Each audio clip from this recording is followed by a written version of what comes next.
You are now rocking with the hottest boxing podcast in the land with your host, Coach Malachi Williams. True.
For the thousands in attendance and the millions watching around the world,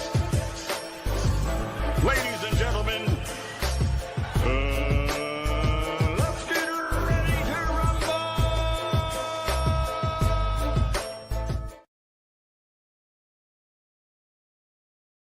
Yeah. What's going on, family? It's our boy Coach Malachi in the building, and we are back on Too Many Podcasts. We back up in this BI, man. Salute to the family, man. Peace to the family. Y'all know what it is. Yeah, man. Happy Wednesday. Happy Wednesday. You know what I mean? So, the old boy, I'm feeling okay. I'm not feeling as good as I felt yesterday. You know what I'm saying? Yesterday, I'm trying to tell you. The stickiest of the icky. You want to smoke with the old boy Rick James? I didn't hit the bong. I had a cone. I had rolled the cone and stuff like that, and like, damn, I had hit the bong earlier in the day. So I kind of I hit it too early. I had hit the bong right after I left the gym. Right after I left the gym, I hit the bong. Because I normally like to burn a cone. I roll one, and I like to burn that before I go to the gym. I did hit the bong before going to the gym. But let me tell you something. If you wanna really enjoy your workout, it's the strangest shit, bro. Smoke some good green, preferably a bong. I'm an advocate of the bong. Like the bong, I think they just need to just hire me as a spokesperson at this point. Ain't nothing like that. You know what I mean? I'm saying from a smoking standpoint. I think the only thing next to that is probably that wax a motherfucker too, though. No, that wax. Yeah. Yeah, with the concentrates. The concentrates is ain't nothing touching that. The concentrates. But I'm saying from a smoke standpoint, yeah, that bong. So, damn, I forgot what I was going to say. Yeah. Go to the gym, be on some good stick egg at the gym, and just work out. Me, I be on I'm doing tomorrow leg day. So I'm hitting squats, leg extensions, leg curls. I might do some leg lunges and duck walks in there. I haven't done them in a little bit, but I'm get back to that. That was my leg routine. And get back to that, some jump rope, stuff like that. But however, just go to the gym, dog. Have your head, I have my headphones on. You can have your headphones on, right? Because a lot of times you're going to be on stuck. When you go in the gym, you see a lot of motherfuckers just on their phones. They'll do a set, then they'll put their head down. Everybody got their head down on their phones, right? And just sit back and just watch. You want to see some funny shit? Go to the gym. Have your headphones on. And just watch. Or you may have something the way you just can't hear nothing. Maybe you can stuff your ears or whatever, you can't hear. But just have your headphones and just sit back and just watch. Bro, but you got to do it. You have to do it while you're on the good green. You got to be some good green. Now, if you got some good green that's going to have you kind of like there, just get on some of that, go to the gym, and then sit back and just, bro, it's the funniest shit. Bro, let me tell you something. It's the funniest shit. I'm at the gym. I was tripping, dog. I was like, looking at this chick over there, that she doing this, then this dude's over there doing that. Then I'm looking at the people who work at the gym. The shit, everything just look funny. The scene just look, you get what I'm saying? The scene look funny, dog. I'm just saying to me, Yeah, man, y'all hit that like button for the old boy too, man. So anyway, y'all check this out. So I'm sitting back this morning. I saw a video that Blue Blood put out there about about Devin Haney going to Zuffa Boxing and this and that. And it's crazy because we did the show yesterday about Richards and Hitchens and, fighting Devin Haney and this and that, and yada, yada, yada. And I was saying that shit yesterday. I ain't heard that from nobody. When you go back and listen to yesterday's show, I was like, man, shit.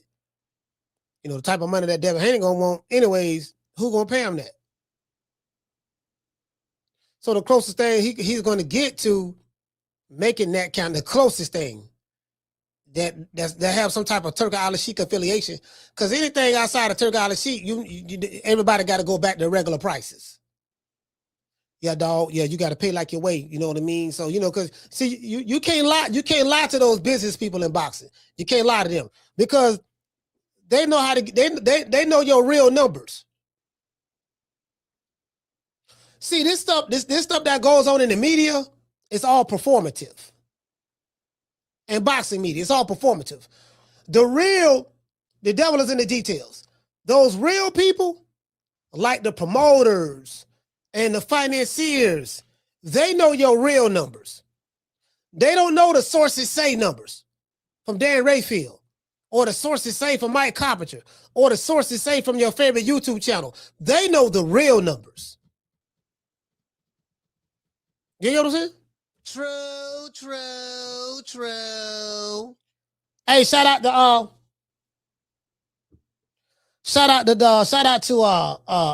to Big Mason. Big Mason, what's going on, fam? Shout out to Giannis. You see what I'm saying? They know your real numbers.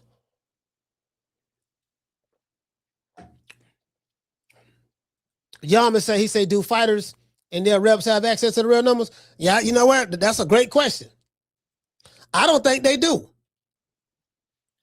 The fighters only know how to fight. They really don't know like their business. I don't think they really know their business like that. I don't think they do. Now, there's one dude I know.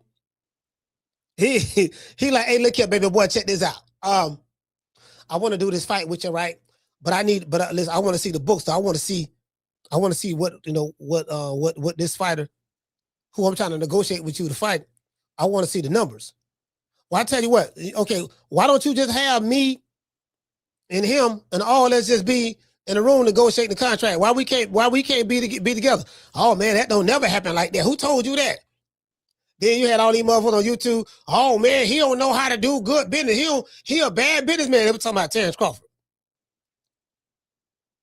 He talking about he want to see the books. He want to see the books. See the books for what? Just take what, Al Haney got to show you no books. He dumb. Come to find out, guess what? Now look at it, 2026, Terrence Crawford was the smart one. True. Yeah. I sit back and I laugh, right? Because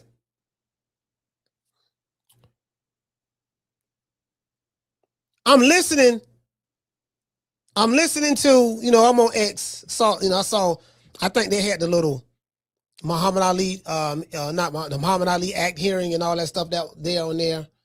And I was listening to doggone Ring IQ. They was talking about that on there. And I was like, yeah, because I was listening to it. Oscar De La Hoya went up there, bullshit. Oscar fumbling and bumbling.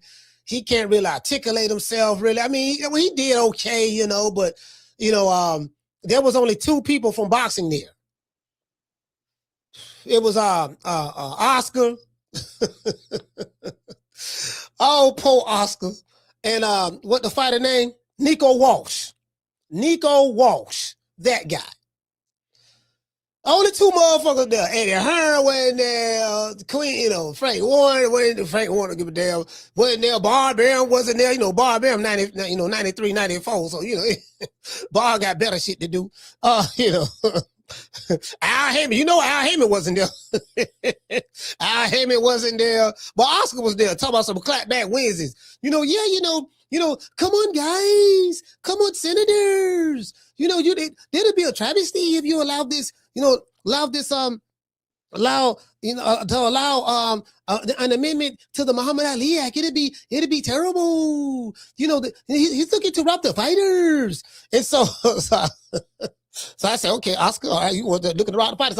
Okay, so how are the fighters getting paid right now under the way it is right now? How much you paying your fighters? Oh, what are you talking about? You are like, how much you paying William Cepeda? outside of Ryan Garcia and Virgil Ortiz. You know, Virgil Ortiz, I'm here, he making $3 million to fight. Outside of Ryan Garcia and Virgil Ortiz, who you paying over there? And Virgil Ortiz is saying them $3 million he making is peanuts.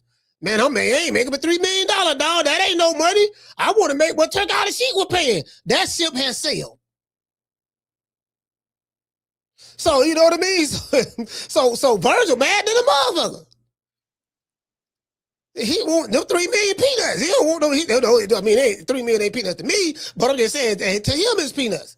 Because if he don't have his business structured correctly, it's a motherfucker. And I can tell y'all 99, maybe 100% of fighters don't have their business set up correctly. They don't. Probably a good 99% of them. And I'll explain that to y'all at a later date. You know, when you start your business, once you become a business, or you start a business, you have to know how to structure it.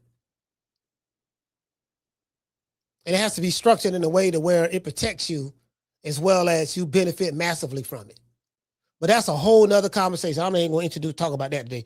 So anyway, so you know, in the days, and hold on, in the days boxing, you can lose, get knocked out, move up to another weight division, and your very next fight is a title fight. In today's boxing, you can skip mofos that's been in line waiting to get a shot. And because you got a following on Instagram and TikTok, you immediately get another shot at the title of the very next fight. So nigga, Canelo Alvarez sued you, Oscar, because he said, goddamn it, you were stealing money. You were making backdoor deals with DAZN. Signed him up for $300 million, something like that contract. People thinking that Canelo said, wait a minute, I'm not getting no $300 million. And then cut to find out you worked the deal out through the back door and you pimping out Canelo and Canelo had to sue. Canelo said, I didn't agree to this deal. Canelo had to sue you and DAZN to get out of that contract. Other fighters you have fucked over. So don't tell me about, the Muhammad Ali, I just protect the fighters. When have you ever gave a damn about the fighters since you've been a promoter?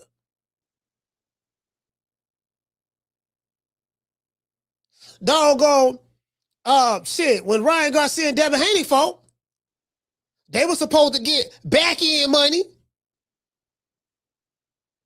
They all on X, yeah, man, Oscar, where the extra money at? Where the back-end money at? Devin Haney talking about yeah, man, they were talking about suing Oscar to look at the books. Oscar said, oh, man, you guys don't know what you're talking about. This fight didn't sell. It wasn't like you thought it was. It didn't sell. It only did 300,000. He said it only sold 300,000 pay-per-view buys. So the money you guys got, that's it. So don't tell me, listen, don't tell me about the Muhammad Ali Act to protect the fighters. Sit under the Muhammad Ali Act, we got Al Haymon. Al Haymon is an advisor, a manager, a pseudo promoter. He work out he get the deals from the networks. Motherfucker, ain't Floyd Mayweather suing him? Well, he ain't suing Al, but he can't sue Al. Al got them, Al contracts is tighter than snake ass. You ain't gonna get no tighter contract than Al Haymon contract. Al Haymon got a loophole inside of the loophole, on top of the loophole, on top of the loophole. Al Haymon contracts, he got about 4 or 5 different loopholes to where he ain't gonna be liable for nothing. You just know his name. You don't know what his face look like.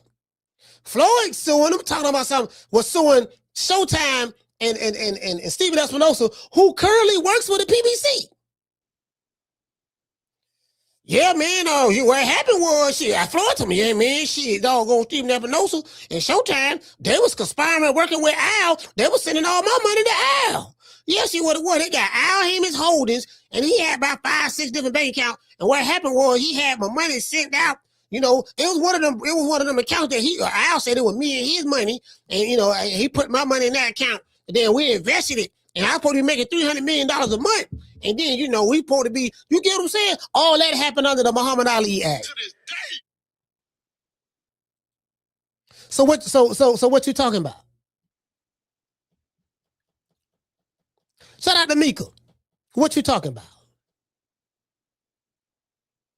All this fake, all the shit fake outrage. And then it was something else. It was something else. Jules was talking about. And it was like, yeah, man, these same motherfuckers be crying about the fighters' pockets. I want to see them make the most money. Every time they fight, be on pay-per-view, these same niggas on YouTube ain't buying it. They don't even buy it. They just wanna argue for the sake of arguing. They love their favorite fighter so much that they don't even buy their fighter pay-per-view if it go on there. Look at doggone Ryan Garcia and Mario Barrios. Have you heard anything about those pay-per-view numbers? Shout out to Miss Steph. Miss Steph, what's going on? Have you heard anything about those pay-per-view numbers? Remember they were talking about, yeah, man, you see what I'm saying? Mexicans support the black boxing fan. They don't support their black fighters. The Mexicans support their Mexican fighters. They carry boxing. Oh, really? Okay. Tell me what the Mario Barrios and Ryan Garcia sell. That shit went quadruple wood. True. Who bought that shit?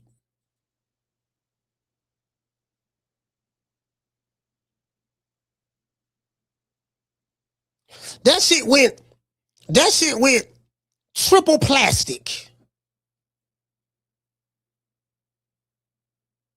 2 Mexicans. Or 2 Mexican Americans, or whatever. Because they're American. That shit went quadruple whisper. Do you know what quadruple whisper is? What the pay-per-view numbers is between those 2 Mexican American superstar boxers? I can't hear you. What you saying? What numbers it was? Oh, quadruple whisper. True. Nigga can't even, guess what? Can't get their tongue when you ask them that. I don't want to hear this shit about, yeah, man, we the draw. Oh yeah, well tell me what Mario Barrios and, but shit, they were letting motherfuckers in for free. They was doggone cutting tickets the week of the fight, 50% off. Superstars though.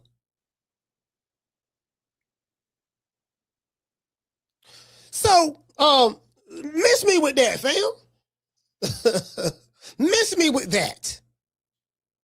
The average boxer make about $50,000 to $60,000 a year. $50,000 a year. Not even 60. The average boxer only makes about $50,000 a year in 2026. So what you saying? That's why I tell motherfuckers, it ain't a bunch of goddamn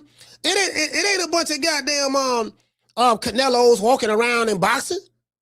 It ain't a bunch of Terrence Crawfords or Tyson Furies or Nue the Monster or Nue and Nakatani. They finna fight doggone. They got 55,000. They got 55,000 coming to see them fight at a stadium. Ain't no 55,000 coming to see nobody here in America in the stadium. Outside of Canelo. Well, Canelo ain't American, but I'm saying outside of Canelo. And again, that's another thing. I got some for you Mexican boxing fans. And I told you this before.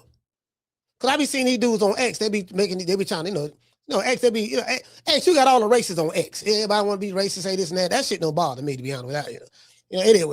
Y'all, I talk more shit than a little bit, so everybody can get it with me. It don't make me no never motherfucker never mind. See what I'm saying? But however,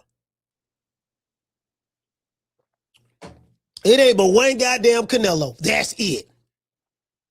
It's Canelo and everything. And guess what? And the rest of those Mexican fighters under Canelo, they mid. True. They can't sell.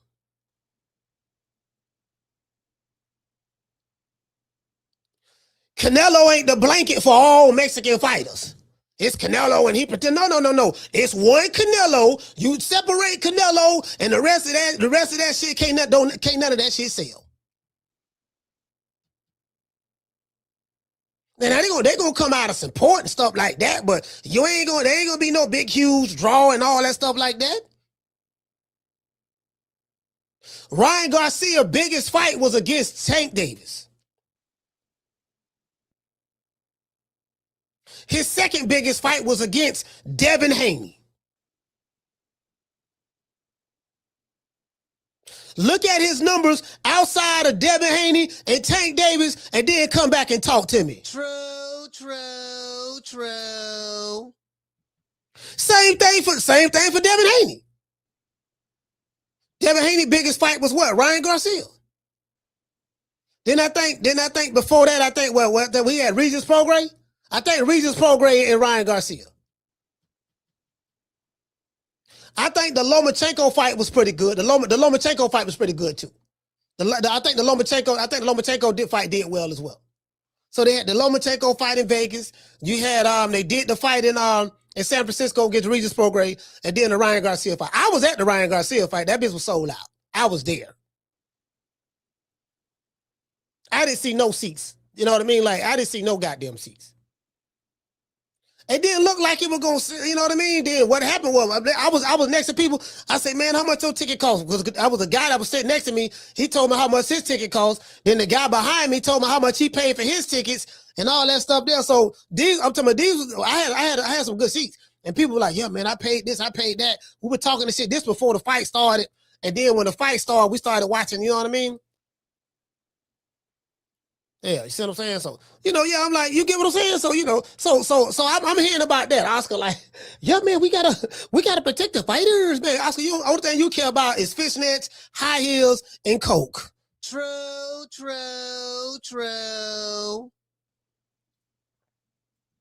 That's all you care about.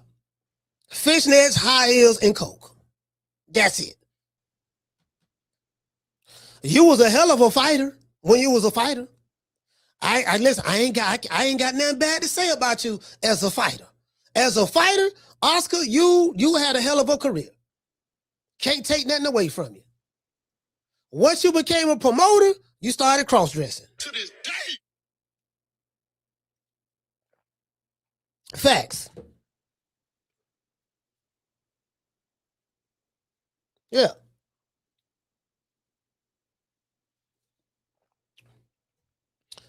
So, and then the truth of the matter is American boxing scene is dead. That's really dead. I'm going to just say it. That bitch dead, bro. We're talking about American boxing scene. This shit like the dry, it's like the parable in the Bible, right? It's like the dry bones in the valley. All these superstars right here. All these divas. These niggas want to be, bro, I don't know what these, nigga, do you want to be a fighter 1 minute? You want to be a social media influencer in another minute? You want to be a street nigga the next minute? You want to be a YN the other minute? You want to be an Instagram model the next minute? You want to be a model. You want to be on the cover of Vogue. Like, bro, these dudes ain't got no identity. Some of these niggas, they don't want to fight nobody but women. I ain't going to say no names. You don't want to fight. You don't want to fight none of these top dudes. You been boxing. I mean, you get what I'm saying? Like, come on, man. This shit over. I'm just being honest with you. So the shit got to change. So I've been telling y'all for years what's going on. But what I've been telling y'all for years what's going on is here now. It's gonna take some time, but it's here now. You know, I mean, you get what I'm saying? It's here now. For the promoters is under one brand, DAZN. But I can be honest with you, bro. I don't know a lot of people. My friends don't watch DAZN. Cause they fire sticking in whatever. I have the DAZN subscription. Do you know what I just got charged? I'm finna tell y'all right now. Hold on. The DAZN subscription. Hold on, I'm finna tell y'all right now. I just got billed by DAZN today. DAZN US LLC. $50.49. And I don't even watch DAZN. True. I swear to God, I don't watch that shit. I watch it on like if they have a fight and we finna go live for a fight party, that's what I have it for. That's what I have it for. But outside of that, and guess what? We don't have fight parties every weekend. A lot of those fights they got going on DAZN, those are domestic European fights. I don't watch those fights. So what am I paying for? I think Waterley's supposed to be fighting somebody. Saturday during the daytime, if I'm not doing nothing, maybe I'll cover it. If not, it is what it is. So I mean, I'm just, it is what I'm just being honest with you, bro. Then that's over there. But over here, bro, but don't nobody really talk about no boxing in this city. I remember a time in this city, and even when I lived in Miami for 20 years, even down there, well, every time was a fight, boy. You see what I'm saying? Boy, nigga finna be a fight. We go to Tootsie's. The same gentleman's club with Tank called his case. We go to Tootsie's. Why? Because they got all the big TVs in there. We go in the back and watch the fights. Shoot pool, eat chicken wings and stuff like that, and Caesar salads and stuff like that, and fries. The little bartenders come up, you know what I mean? And, he said, yeah, you get what I'm saying? They ain't doing that no more. They only know about 3-4 fighters any goddamn ways. They know Tank, they know Devin Haney, they know Shakur Stevenson. That's it. they know a little bit about Abdullah Mason, a little bit. They know about Boots, because his name was tied to Crawford and Errol Spence. That's about all they know about him. And then, of course, they know Canelo. But I'm naming 5 or 6 fighters out of this big-ass country in America. This huge country. I'm only naming 5 or 6 fighters. The Ryan Garcia, this and that. So what you saying? Out of all these fighters who's supposed to be superstars in boxing, we only know 5 or 6? Or let's just say 10. We know they know 10. Them dudes ain't fighting like that. They ain't fighting every day. And just because you know them don't mean they breaking their neck to watch it like that. So that's why I laugh when I be hearing this shit about, they talking about Zuffa, they talking about Dana White, they talking about the Muhammad Ali Act. Niggas ain't never gave a fuck about no Muhammad Ali. Can't nobody even tell me what the Muhammad Ali Act is for, what it does. It's a big old legislation or whatever the case may be. Don't nobody, it's a whole lot in that shit. They know the one thing and that's what, and they haven't read it, that's what's been regurgitated to them. Yeah, man, it's to protect the fighters from getting robbed by the promoters. Oh, so the fighters ain't getting robbed by the promoters now? Yeah, that just went away. Oh, well, why fighters suing Oscar De La Hoya now? Why Floyd talking about, yeah, man, you know, shit, man, the network was working with my manager. And he was, man, all my money went to him. Oh, you mean them 400-500 million you thought you had in the bank? You really ain't got that in the bank? So, cause that's what Floyd's saying. If they built you out of $350 million,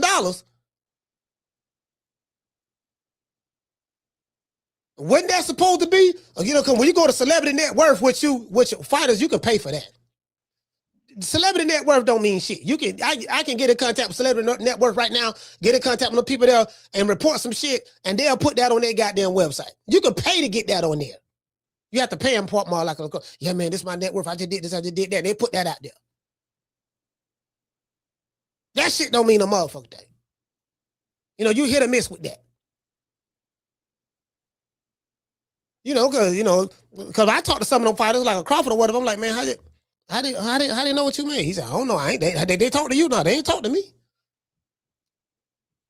I don't know where they be pulling these numbers from. But anyway, that's neither here nor there. So, yeah, man. So you get what I'm saying? So miss me with that. The fake outrage. Shea Butters out there. Laptop revolutionaries. You're a revolutionary only on your laptop. That's about as far that shit gonna go. You get what I'm saying? Motherfuckers, fans of Oscar De La Hoya. Oscar, yeah, man, Oscar De La Hoya. Oscar, he's fighting for us, man. Oscar ain't, only thing Oscar fighting for is fishnet pantyhose, high heels with the red bottoms, thongs, and coke. That's it. That's it. True. Anyways, shout out to Amaro. He said it was sold out. We made way more Ryan fans. Hey, yeah, Amaro was there. Yeah. Hey, matter of fact, that's when I met Amaro. Hey, I met him at I met him at the fight. Hey, Amaro. Guess what? Hey, Amaro, I'll tell you. As soon as Ryan, people were cheering for Devin Haney, right? I think they were. Now you know what? I think when Devin walked to the ring, I think it was kind of like. Some people were cheering for him. Yeah, because Ryan Garcia had a whole lot of antics that was going on. There was a lot of antics that he had going on, right? And the people was mad at him about that. He was, y'all remember, we didn't even know it was going to be a fight. We thought Ryan Garcia was going to pull out the motherfucker because when he was, you get what I'm saying? I'd say this motherfucker going to pull out the fight, man. See what I'm saying? Hold on, trying to make sure I can. Yeah, we thought that motherfucker was gonna pull out. We thought that motherfucker was gonna pull out the fight, man. You know what I'm saying? That motherfucker, man, shit. You know, then I think that first round, people like, you know, Haney, whatever the case may be. And then I think about 30 seconds went into the first round. Hack up, motherfucker, Ryan Garcia had to call Devin with that left hook. Devin had to wobble a little bit, and the crowd went crazy. Oh, God, did you see that? And then from that point forward, it was Ryan. Everybody just turned. And they turned that quick, bro. And that's all it took. Everybody was screaming Ryan. Amaro was there. He'll tell you. Everybody, bro, everybody, fam. Go ahead. Oh, let me go ahead and block this. I keep getting these motherfucking spam calls, man. Motherfucking politicians calling me. Damn. China game, man. Anyway, yeah. Hey, motherfucker. Hey, bro. Bro, I remember that shit like it was yesterday, boy. They were like, man, that bit was packed. That bit was packed. Hey, they switched. Hey, the natural say they switched it. Hey, what is it? He said they switched up in 30, but they switched up in about 30. Hey, the natural. I'm dead serious, dog. Bro. And everybody was kind of like, yeah, man, you know what I mean? Because we want to see Devin Haney win because Ryan Garcia was tripping. He landed that left hook, dog. Hack up, and they switched just like that. And then when when Ryan Garcia won the fight, when it was announced that he won, the crowd went crazy. I was like, damn, what the fuck? Damn, how long they been feeling like that? hey. I'm like, how long they been feeling like that? God damn, fam. Like, what did Dev do to y'all? Hey, Mr. Tomato Can. I'm like, what did Dev do to y'all to deserve this? This is blasphemy. You see what I'm saying? We around here fighting a good fight. And I remember, because I said, man, look, man, I know what happened, dog. So I didn't realize, because I remember when I got there, right? And I had met 7-8 that day. Not that day, but I had met 7-8 the day before. We was in the same hotel. And you know, so ain't nothing happened. I told y'all what happened, that story. So I ended up going to the stadium, right? And so I went to the stadium by myself. Like literally, I was by myself. So it was, let's see. I walked in the stadium. I met what's my main man name, man? This motherfucker about 6'6". He a school teacher, but he had a boxing podcast. Maestro Boxing. I met Maestro Boxing. Me and him was just talking right by the concession stand. I didn't have a worry in the world. I'm sitting there by the concession stand, but we spoke about 15 minutes. I can call him on the phone and tell you that. Yeah, we were talking. That's how I met Sean Zytel. Then I went on the inside, walked downstairs, and I met Rick Glazier for the first time. Because Rick Glazier actually got me a ticket to go into the fight. He got me a ticket. That's how I got in there. I didn't pay for it. Rick Glazier paid for it. Rick Glazier, well, he didn't pay for it, but he got me a free ticket from Golden Boy. Cause I finna pay to get in, you know what I mean? Cause I was trying to get the press credentials, but I wasn't able to get them. You know, Bill couldn't come through, and then Rick Glazier couldn't come through. So Rick was like, look, man, I couldn't get the press credentials, man, but look, man, I can get you some tickets, man. Bam. He got me in there. You know what I mean? So that's the truth. That's exactly what happened. And so I had walked downstairs on the floor where the media be at, because when you go to these fights, the media always come in through the back of the building or the side of the building or something of that sort. So what happens is they'll have a section where all the media is at, where the like the YouTube channels. The YouTube channels and the other media be right there. Then of course you're gonna have like the other media that's doing the broadcasting and stuff like that. You get what I'm saying? Not them, but we're gonna be over there where everybody at, right? So I'm all over there. Then I come back upstairs. I come back upstairs to my seat and all that stuff there. And I had met Amaro, and I met a whole bunch of people. I met a whole bunch of goddamn people. That motherfucker, man. I was like, damn, bro, this is yeah, you know what I mean? Yeah, you know what I mean? So this was Hey, shout out to Summer in November. Summer, what's going on? Shout out to Summer. Yeah, man. So, hey, hey, he said it was a big ass cloud of smoke. Nah, you know what it was? Nah, this what it was, fam. He had that, I call it buzzard luck. Listen, I ain't gonna say no names. I ain't gonna say no names because I'm trying to be respectful. There's a certain group. It used to be like that. I don't know how it is now. I don't think they not nowhere near as strong as they used to be. They kind of fell off. You know what I mean? I played a big part in that, but but we let bygones be bygones. But it was a certain group. I say, man, look, man, you had the wrong group with your Bill. That buzzard luck. I said, these dudes got buzzard luck, dog. Everybody who they go all in with, they got a bad track record. Now, of course, Ryan Garcia cheated and all that stuff. That we know that, but at the time we didn't know that. At the time we didn't know Ryan Garcia was drug cheat. So it was like, man, everything these niggas go with lose, bro. They went all in with Wilder. We saw what happened. They destroyed his career. They went all in with Errol Spence. We saw what happened in that fight.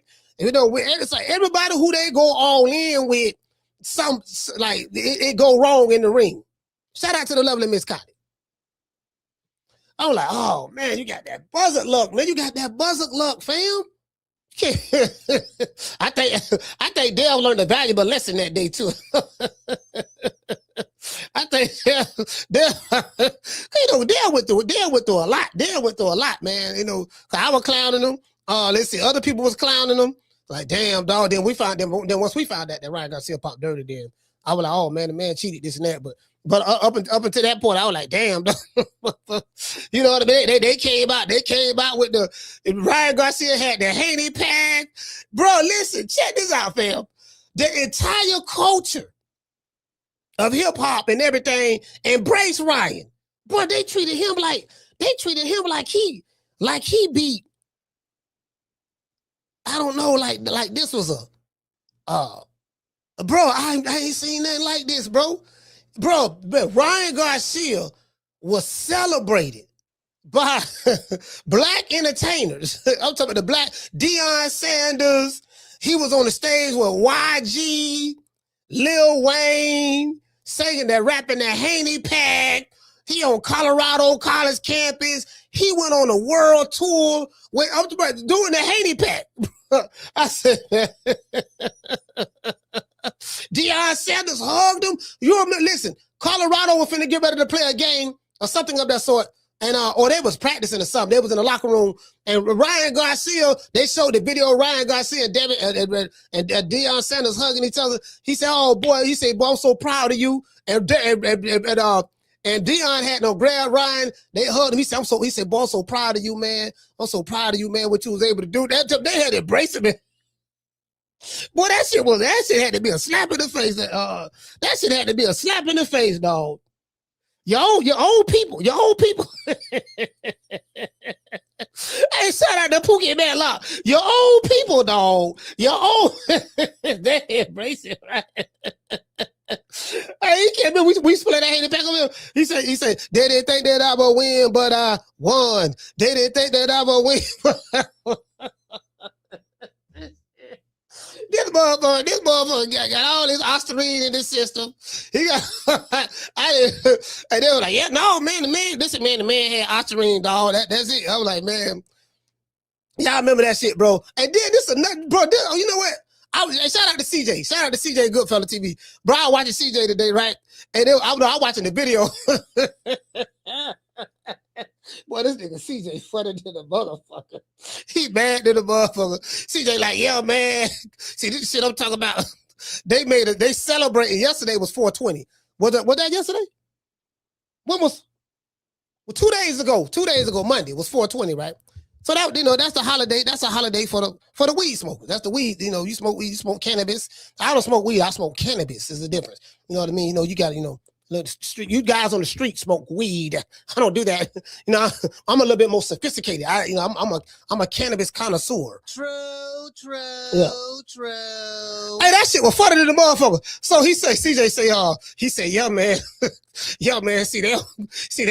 They talk about the 20th. They talk about the 420.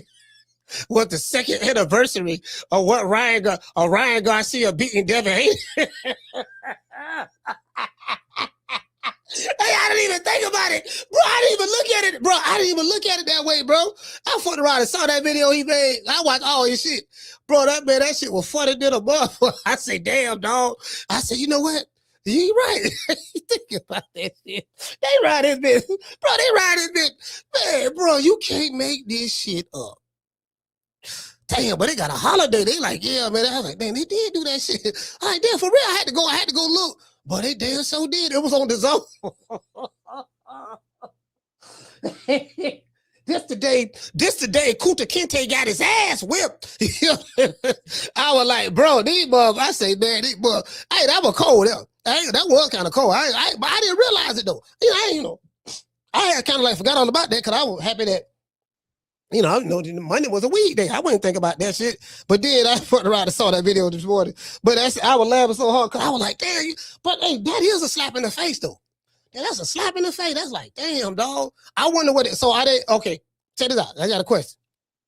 All right, since we going back celebrating holidays. Okay, now for me, now I'm gonna be honest with y'all. I'm not mad at it. I'm not mad at them on that. You know why I'm not mad at them on that? I'm not mad at the zone saying 420. 420, you get what I'm saying? That was the day that, Ryan Garcia beat Devin Haney. They say he broke Devin Haney's jaw. Devin Haney's jaw got broken in that fight. That what Ryan said. You know what I mean? And let me see. So it's 2 dates. It's 2 dates I celebrate.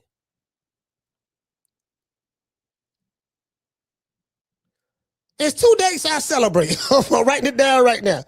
Hold on, when that was? Oh yeah, that right there. No, that right there. And it's 2 days I celebrate. That's a holiday. a holiday for me. Because I'm telling y'all right now, I'm celebrating September 13th, 2025. When September 13th get here, I ain't mad at the zone for doing that. Because when September 13th get here, you know what I'm celebrating? Yeah, today, a year ago today, this was the day that Terrence Crawford put a hands and foot on Canelo. Whooped his ass. True. Matter of fact, what my Mexican flag at? Y'all know I got the Mexican flag. Oh, here it go. Here it go right here. September the 13th this year, I'm pulling this motherfucker out. I'm telling y'all that right now. I'm giving you tomorrow's headlines today. September 13th this year, the zone, I ain't got no problem with y'all doing that. Cause guess what? When Mexican Independence Day, oh yeah. Facts. Hell to the year. True. Mexican Independence Day, I'm pulling that motherfucker out. September the 13th is when I found that flag. Somebody got mad and threw the flag down. Stepped on it. Me and Aquila was together. Aquila, Ant Peterson, Free Ray Ricky Ross, JD from Chicago. About 5 or 6. Yeah. I'm down. So putting that motherfucker out. Hey, I'm showing that motherfucker is. Yeah. Listen, get off, pop off right now, get off. Cause I'm telling you, boy, I'm gonna have diarrhea, goddamn it, on the 13th. You can believe that. I'm shitting all on that shit.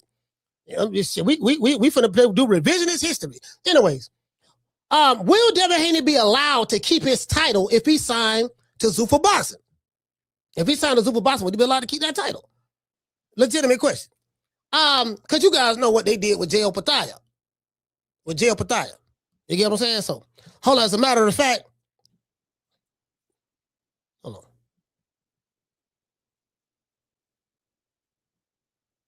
Write this down. Cause I don't want to forget this. I don't want to forget this. Anyways, news broke earlier today from Blue Blood Sports TV. Shout out to Blue. Blue Blood Sports TV broke this news that Devin Haney is in the process of signing a mega deal with Zuffa Boxing. And I dropped the short on this earlier today. Now check this out. I remember people were talking about, yeah, man, Zuffa Boxing paid Conor Ben $15 million to come for one fight. And bro, that didn't make no sense to me. I said, damn, okay, I know Tuck out of sheet, he involved with Zuffa and all that stuff there, but they paying him $15 million for one fight. You didn't hear Dana White say that. You didn't hear Peter Kahn or any of those guys. You didn't hear doggone I think they might have said we signed him for $15 million or whatever. I think they might have said that, but listen, so they made it seem like it was a one fight deal. I'm like, who gonna pay doggone Conor Ben $15 million for one fight? Conor Ben have a multi-year, multi-fight deal over there. Not 15 million plus more millions. No. He got a multi-fight deal over there. Eddie Hearn talking about suing doggone Dana White. Talking about, yeah, man, cause y'all told me he would get paid $15 million for one fight. And cause I could have matched that and he could have stayed over here with us. Come to find out, that $15 million is for multiple fights. So it's I think they got him like on a 5-fight deal or whatever. $3 million a fight. So Eddie Hearn talking about suing their ass. Yeah. Eddie talking about suing. Who the fuck gonna pay Conor Ben $15 million for one fight to fight Regis Prograis? Regis Prograis? Come on, fam. That shit ain't make no. I was like, damn, y'all show about this. I ain't doing a show on that. Conor Ben got $15. That ain't make no sense. I'm like, man, you know what I mean? So I think they just put that out there to throw the smoke screen at Eddie Hearn. Eddie Hearn was always suspicious of it though. Like, damn, that shit don't make no sense. You just throwing the money away for at this point. You see what I'm saying? So, yeah, that shit there, so anyways. But as I said before, he's supposed to be signing a mega deal with Zuffa Boxing, right? Now, a subscriber, Hey, shout out to the subscriber. I forgot your name, but you the reason why I'm talking about this. A subscriber left a comment asking this question. He said, will going to Zuffa cause Devin Haney to lose his belt? I said, you know what? I replied back by saying, that's a good question. The only ones that would know, the only ones that would have the answers to that right now are the Haneys, Dana White, and the sanctioning bodies. Let's see if we can get Bill Haney on the phone to answer this question. I'm finna call Bill. I'm finna find out, can we get the answer to this question? You know what I mean? Sometimes Bill will answer the phone, sometimes he don't. He'd be like that. He'd be like, he don't want to call a nigga. You know, he don't answer the phone. Then about 2 weeks later, Bill will call, hey, what's going on, man? You know what I mean? He hit a nigga with the hey. You see, some of y'all don't know nothing about that. You know, you jitterbug, you see, it was a TV show back in the 70s, in the 80s, they had What's Happening, called What's Happening Now. They got What's Happening. And then they came out with What's Happening Now, which was the reboot that came out in the 80s. Y'all don't know nothing about that. There was a character by the name of, not Rerun, but Dwayne. Hey. hey. He used to cover that bitch. Hey. You know what I mean? So Bill come here, the nigga with the What's Happening. Hey, what's happening? You get what I'm saying? You know, he come with that, you know what I mean? So, you know, yeah, man. Anyways. I'm gonna see if we can get him on the phone. We're gonna find out. I'm hearing that Devin Haney is targeting May the 30th, you know, as his return back to the ring. But I don't know how true that is, because if he go over there with Zuffa, they fight on Sundays. So you know it is what it is. They fight on Sundays. So it's the crazy part about it. They're the only promotional company. Well, they, you know, pretty much got their own league now, but they're the only company that have a network deal in America. I'm talking about from a traditional like cable network or whatever. Paramount Global is huge. We know that. And then I think they bought what is it that they just bought? Warner Brothers, or they just bought something. They just bought something that they was able to compete with Amazon. They was competing with Netflix to buy. What's that? Was that NBC? I forgot what it was, but it got to go through the SEC and all that shit. That I think, if I'm not mistaken, I don't know. It might have already went through it. I don't know. But yeah, so they own Showtime and all that shit there. So I don't know, man. So it's kind of like, again, this is the dilemma that the Haneys are in, right? They're not really in a dilemma. Pretty sure they, Bill is really, really good at working these deals out. You get what I'm saying? But the thing is, Devin is accustomed to making a certain amount of money. So this is me speaking. I don't think there's an American promoter, maybe outside of Zuffa, that can pay Devin Haney the type of money that he wants. Now, I'm not saying he's going to get the type of money that he wants with Zuffa, but it's going to be a lot better than what he can get with a Matchroom or a Top Rank or a Golden Boy or whatever. You get what I'm saying? Or a PBC. For what I'm hearing, the PBC tried to hit him with a back end deal. Look here, baby boy, check this out. I know you want 10 mil, right? But this is what we going to do. Take this 100,000 out. I'm going to give you 100,000 out, but that's going to pay for your training camp. You see what I'm saying? Take this 100,000 out. You see what I'm saying? The day of the fight, you're going to get a cashier's check for 500,000. So that's going to be the 100 I'm giving you now, plus the 500 on the day of the fight. And then guess what? This is what we going to do, baby boy.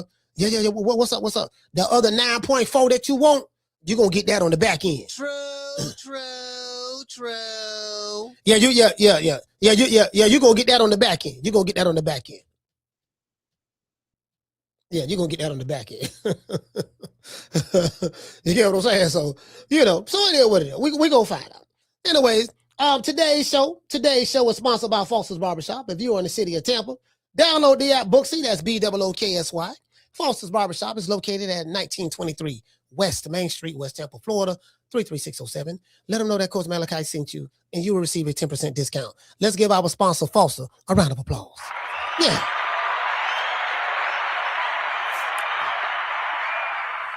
Yeah, man, y'all support the show, man. Look, we got a lot of people watch this show, man, but very few, we got like 51% that watch this show are subscribers. The other 49% watch, but they don't subscribe. So y'all subscribe to the channel, hit the like button, hit the thumbs up for the old boy.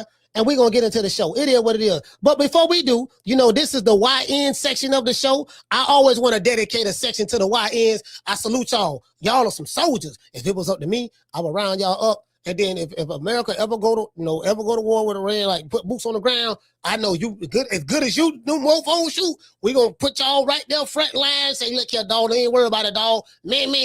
This is gonna be for the hood. You gonna do this for the hood, man. You can do all the drive-bys you want right here. Here you go. You gonna give it. I'm gonna give you that. Now shoot till you can't shoot no more. True. YouTube, I am being sarcastic. Please do not take this as though I want your AI listening to it. Say, yeah, man, there's a dude over there, man. He inciting. No, I'm not inciting anything. It's a joke. YouTube, please, it's a joke. God damn. But I got something for you YNs. You need to get familiar with my good friend at IT Bail Bonds. Sitting in the county jail right now for child support, driving on a suspended license, or a missed court date? Don't even trip. I made one phone call to IT Bail Bonds, and they had me out the same day. No judgment, no games, just real people who move fast. If you or a loved one is locked up in the city of Tampa, call IT Bail Bonds at 813-231-2663. IT Bail Bonds is located at 6201 East Hillsborough Avenue, Tampa, Florida, 33610. IT Bail Bonds. When freedom is on the line, call IT. Yeah, man, what's going on, man? We got to, you know what they say? When freedom is on the line, call IT. Some motherfuckers got to get familiar with that. They got to get familiar with that. Shout out to doggone Miss Connie. Miss Connie, what's going on, Miss Connie? You know somebody who need the services of IT Bail Bonds? Anybody? They might be in the city. They might, you know what I mean?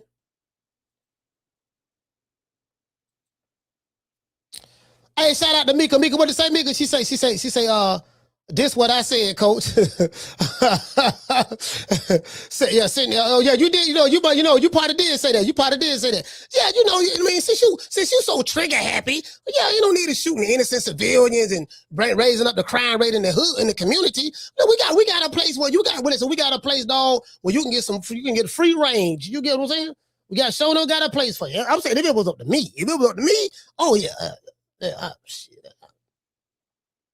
Yeah, man, she go and say, man, you know what I mean? You a super crip, huh? You a super crip? Oh, you a super GD? Oh, you a super blood? Oh, I got a place for you, baby boy. Check this out. Come on, bring your super ass over here. Don't worry about it, baby boy. We got you. Now listen, check this out now. Now we start some shit in another country from a geopolitical standpoint.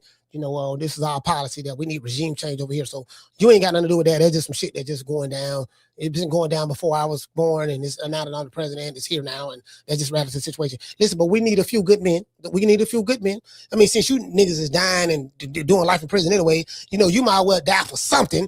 You know what I mean? Because right now you die for nothing. Because the hood you die for, you ain't HO, and you don't own the property, none of it, but you bring the property value down and terrorizing the community. So don't worry, I got a place for you, baby boy. Man, look here now. Now hold on. Now this ain't no Draco. This is way more powerful than the Draco. This ain't no Draco. Now I know you're used to the Dracos and all that stuff there. We don't use that here. Here we got this army tank right there. This a real vest. We got the helmet right here with the carom on it. And so you got this AK right here. You see what I'm saying? You got the M16 right here. You ever seen John Rambo? John Rambo, he used to wrap the bullets around his arm like that there and just hold it with one hand, held it like this. He had two in his hand like this here. And he was there busting with the bullet. You see what I'm saying? Like, we gonna show you how to do that on a real war.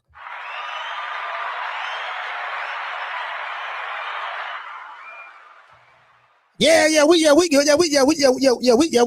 something for you, young guy. We got something for you. Yeah, I know. We finna listen. Matter of fact, we finna give you some motivation. Don't worry about it.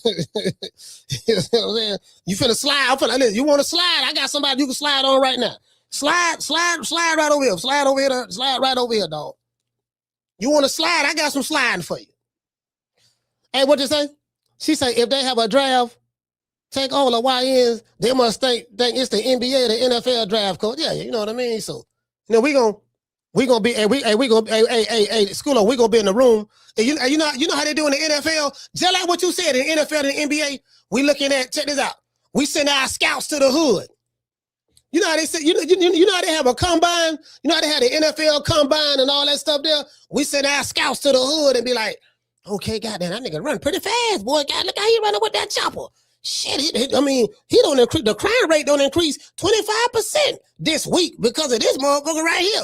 Oh, that's little moot moot right there. Little moot moot caught 15 bodies in one day. God damn, boy, we showing up need him, boy. Goddamn little moot moot from the south side, huh? Okay, cool. Oh, what that one? Oh, that's that YN. Oh, that's that YN little junkie from North Philly. Oh, little junkie. He got 2 bodies just a day alone. Okay, god damn. Okay, so we gonna send our scouts. We send scouts. We going to all the hoods, Compton, all throughout Los Angeles, all throughout Texas, Florida, all of DC, all that shit. We going to all the hoods, and we doing a draft for the draft round. All you niggas will put you on the winning team. You guess what, man, you are the #1 draft pick. True. Yeah, you the #1 draft pick, boy. You a first-round draft pick, boy. I got you, boy. Woo, Lord have mercy, boy. I need you on my team right now. Yeah, well, you know what I'm saying? Don't even worry about it, baby boy. Look, we got, guess what? You got benefits. Because when you with us, we take care of medical, dental, you know what I mean? We make sure that, if your kids wanna go to college, go to prison, we will fund that. When they get older, we will fund their, school, prison activities. We'll do that. And then, we show them, need them to go there. You get what I'm saying? So we'll do all of that. But don't worry about it, baby boy. Where we finna take you at, you gonna be able to ride on all your enemies. We're our enemies. You get what I'm saying? Yeah. Hey, what to say, Miss Connie? Say first round. Yes, first round pick, Miss Connie. First round pick. Yeah, you know what I mean? So, yeah. First, hey, Miss Connie, first round. We ain't playing with him. First round. I'm just saying if it was me. If it was me, that's what I would do. You know what I mean? Hey, shout out to Steph. She say exactly. Take them legit. Yeah. I don't know, man. I got you, fam. I got you. Boy, don't worry about it. He said them young boys wouldn't know. He said them young boys wouldn't know what to do with some real smoke. Nah, they know what to do. they better know what to do. You know what I mean? Yeah, you know what I mean? Yeah, we do it. I'm just saying, me, I ain't discriminating. We coming to get all the gangsters, Mexicans, and we coming to get you. All the gangsters, all the gangster blacks, the whites, the whoever, but we are not discriminating. One thing about me, I'm not discriminating, but I'm talking about, boy, listen, boy, I'm equal opportunity. Yeah, dog. Look here, baby boy. Check this out, fam. We got a spot for you, dog. But your kill rate is up this. Boy, listen, boy, this feel like GTA for you, huh? Your kill rate is up this week. Yeah, we got a spot for you. True. Yeah, we know. We saw Man in the draft. You know what I mean? And Man was doing his thing. Hey, guess what? If we put them in the draft, let them do their thing. I'm saying anybody who on that gangster shit, let them do their thing. And guess what? That's more snow bunnies for all the brothers like Dr. Umar Johnson. See your eyes shine, she's my snow bunny, please. In the winter lights, so she's my sweet Dr. Free. Talk to my nose, this lover's got is so raw. Make you move, stepping out, grip out of control.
Yeah, man, Snowbody love the #1 hit song in every liquor store in the hood. Bro, there's nothing better than Snowbody love. Nothing. Sweet milk and magnesia. There's nothing wrong with putting a little cream in your coffee. Hey, I'm just saying, according to Dr. Umar now, according to Dr. Umar, the good doctor, I'm telling you, but hey, they'll be the main ones, dog. Them be the main ones. I'm telling you, fam. Y'all be thinking these dudes they be so Hershey's chocolate, right? They be triple midnight. They be, bro, them be the main one. Cause I'm talking about trying to tell you, dog, trying to tell you. I told y'all what happened to that brother we had in the nation named Omar. Brother Omar. Told y'all what happened to him. Brother Omar was bro, he was triple darkness. He was so black. He was so dark skinned. Our good brother, Dr. Omar, Dr. Omar. He was very, very melanated brother. He was a very melanated brother, rich in melanation. And this brother right here, Omar, brother Omar, he was in the ranks of shit. I came up out of Mosque number 47 in Tampa, right down Martin Luther King, right before, right. It used to be called Buffalo Avenue, but Martin Luther King and right there off of 22nd. We had the Chamber of Commerce right there, and we had the mosque right there. Yeah, man, we was the goddamn University Mall. I fucked around and saw Omar. We had the suits on and shit, right? Just came back from soldiering. So my captain was like, look here, man, let's go to the mall and see can we do some fishing. So, in the nation, when you out trying to recruit people to join the nation, we call that fishing. So you were like, yeah, man, we got to go fishing and shit, man. So we went to the mall and shit. We suited and booted. I got some cream color Gators on. I got that from a player. Well, I got that from a brother in Detroit. I had went to Savior's Day one day, and I met this brother named Norman Muhammad out of Detroit. And this motherfucker had on he had a mink coat. He had a mink coat and some Gators. He had on like some burgundy. He had a mink coat, burgundy Gators. Man, he was looking sharp, boy. I'm talking about, boy, them cats out of Detroit. Man, I'm talking about them the cats out of Detroit, Chicago, and New York. Them motherfuckers getting dressed. I'm telling you, so we in that motherfucker. So I learned the suit game from them, right? So I was like, man, I got to get me some of them motherfuckers. So he had to turn me on. So I had to bought me some cream color Gators. Then I had a 100% wool suit on. We walking through the mall and shit. I got a unit on my face looking all mean and militant and shit. All that shit there. Then I fuck around and looked kind of like, looked across with it. I think it was to my right. We were walking. I walked in. We were walking this way. Then I kind of looked. Yeah, I kind of looked to my right like. And my captain, it was me, Craig. Brother named Craig. Craig was the first lieutenant. I was the lieutenant, first lieutenant. I was the lieutenant, but Craig was the first officer. He was the first officer. Me, my captain, I'm the lieutenant, first officer. So they wasn't paying attention. I think they were looking at something, right? And I said, Keith. He said, yeah. He said, yeah, what's up? I said, man, is that Omar over there? Keith went to squinching his eyes. Is that Omar? I said, man, that is Omar. So, boy, he had a bad one with him too. I swear for God, bro. She was bad. Now I ain't gonna lie. She was a bad white girl. But at that time, I ain't see that. I said, oh hell no, I know this. You know what I mean, man? We had no step to Omar, bro. Hey, listen. Hey, listen. We had no step to Omar, fam. Man, should I have no step to him? I say, brother Omar. He had this white girl was like, she said, oh baby, these are your friends.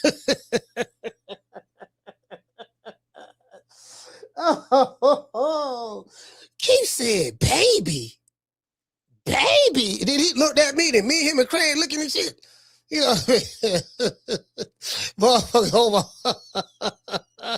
Boy, that shit was funny to the motherfucker. Man, motherfucker, we finna whoop this man ass in the middle of University Mall.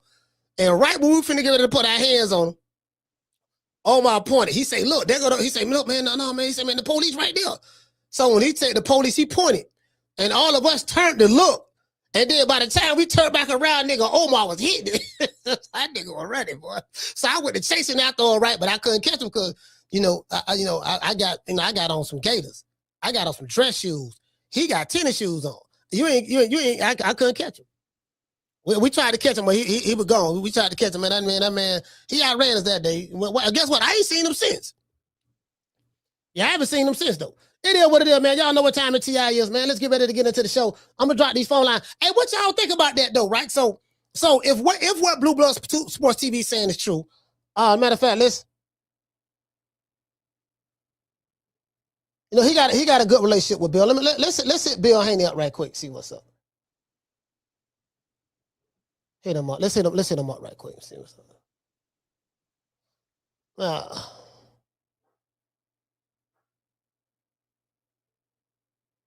He probably ain't gonna answer the phone. I'm off. He be answering the phone sometime, and sometime he don't, bro.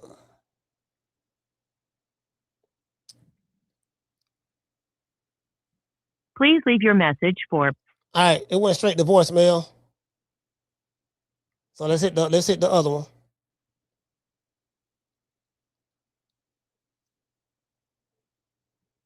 Probably got his phone off. Let's see, going straight to voicemail.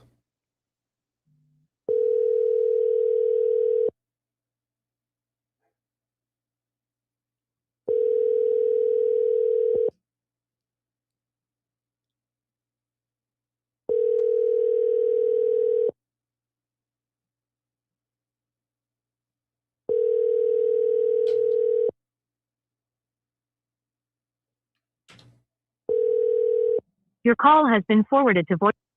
All right. He ain't answering that. So, I mean, it is what it is. So, I'll see if he called back because I wanted to ask him about this here. Like, okay, look, man, you know, we hearing that Devin Haney's supposed to be signing this mega deal, going over there with Zuffa and all that stuff there. I got my phone right there.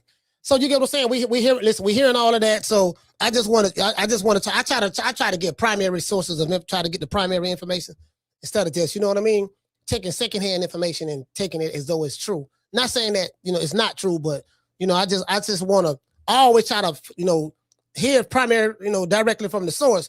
You know, especially since I got his phone number. I talked to him, so you know what I mean. And the best way to find out what's really going on is talk directly to the source. So you know what I mean. So you know, it is what it is.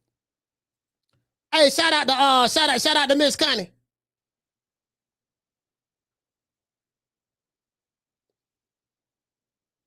Yeah, man. What you say? He say, bro ran a 4.4. That man, he was running faster than that, boy. His life was in danger.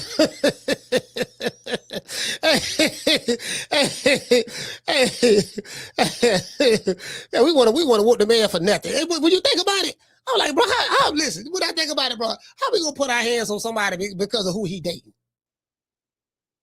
It's shit dumb, you know what I mean? When you think about it, but you know, but that was just what it was at that time. You know, it was like, man, you know. He say Bill ain't gonna answer. He only picks up when he needs something. I mean, yeah, I get what you're saying. I mean, that's pretty, you know. Shout out to Mr. T. He said, ask the WBO president Gustavo is good with getting back to people when they ask him questions within 2-3 days. You know what? I don't know his number, but I'll probably just reach out to him on his social media. Gustavo, I'll probably do that. I'll probably reach out to him on social media and see what he says. That's a good idea. That's a good idea, Mr. T. I'll probably reach out to him and see. And see, that's what I'm saying. So because we saw what happened with the jail battalion situation. So, but again, I don't want to say this is going to be the same situation with the WBO. I really don't know what that relationship or dynamic is like. All of this stuff is very, very new. I do know that, you know, the Haneys are accustomed to making a certain amount of money. And again, who's going to pay them that, whatever, you know, they probably going to want $5 million plus. Did you get what I'm saying? You know, $5 million might be too small for Haney right now, based on his payday. He got 2 good paydays from Turk Al-Sheikh. And he's supposed to have another fight with him, but Turk Al-Sheikh been MIA. Turk Al-Sheikh, like, man, you know, he don't, you know what I mean? He kind of backed away a little bit. He kind of like, he got so much shit he doing. Boxing ain't really his primary thing. And he works directly with the plug, the crown prince of Saudi Arabia. That's who he answered to. The crown prince of Saudi Arabia. You get what I'm saying? So, you know, the same Saudi Arabia that have arms deals and different kind of deals with the United States of America. So he plugged in. However, these guys did not get to where they're at being dumb. So at some point in time, you're going to have to understand that, look, man, we just can't just be giving money away. Now you paying some of these motherfuckers, like they can sell, but they're not selling to the degree that we paying them. When you give motherfuckers $100 million plus for one fight, that's impossible to recoup that. Now the best way to do it is if you sell the content to Netflix. Okay, we got the Crawford and Canelo fight. Guess what? Netflix own the rights to that. Anything you see on Netflix, they own it. They'll buy the content from you. Once you come to an agreement,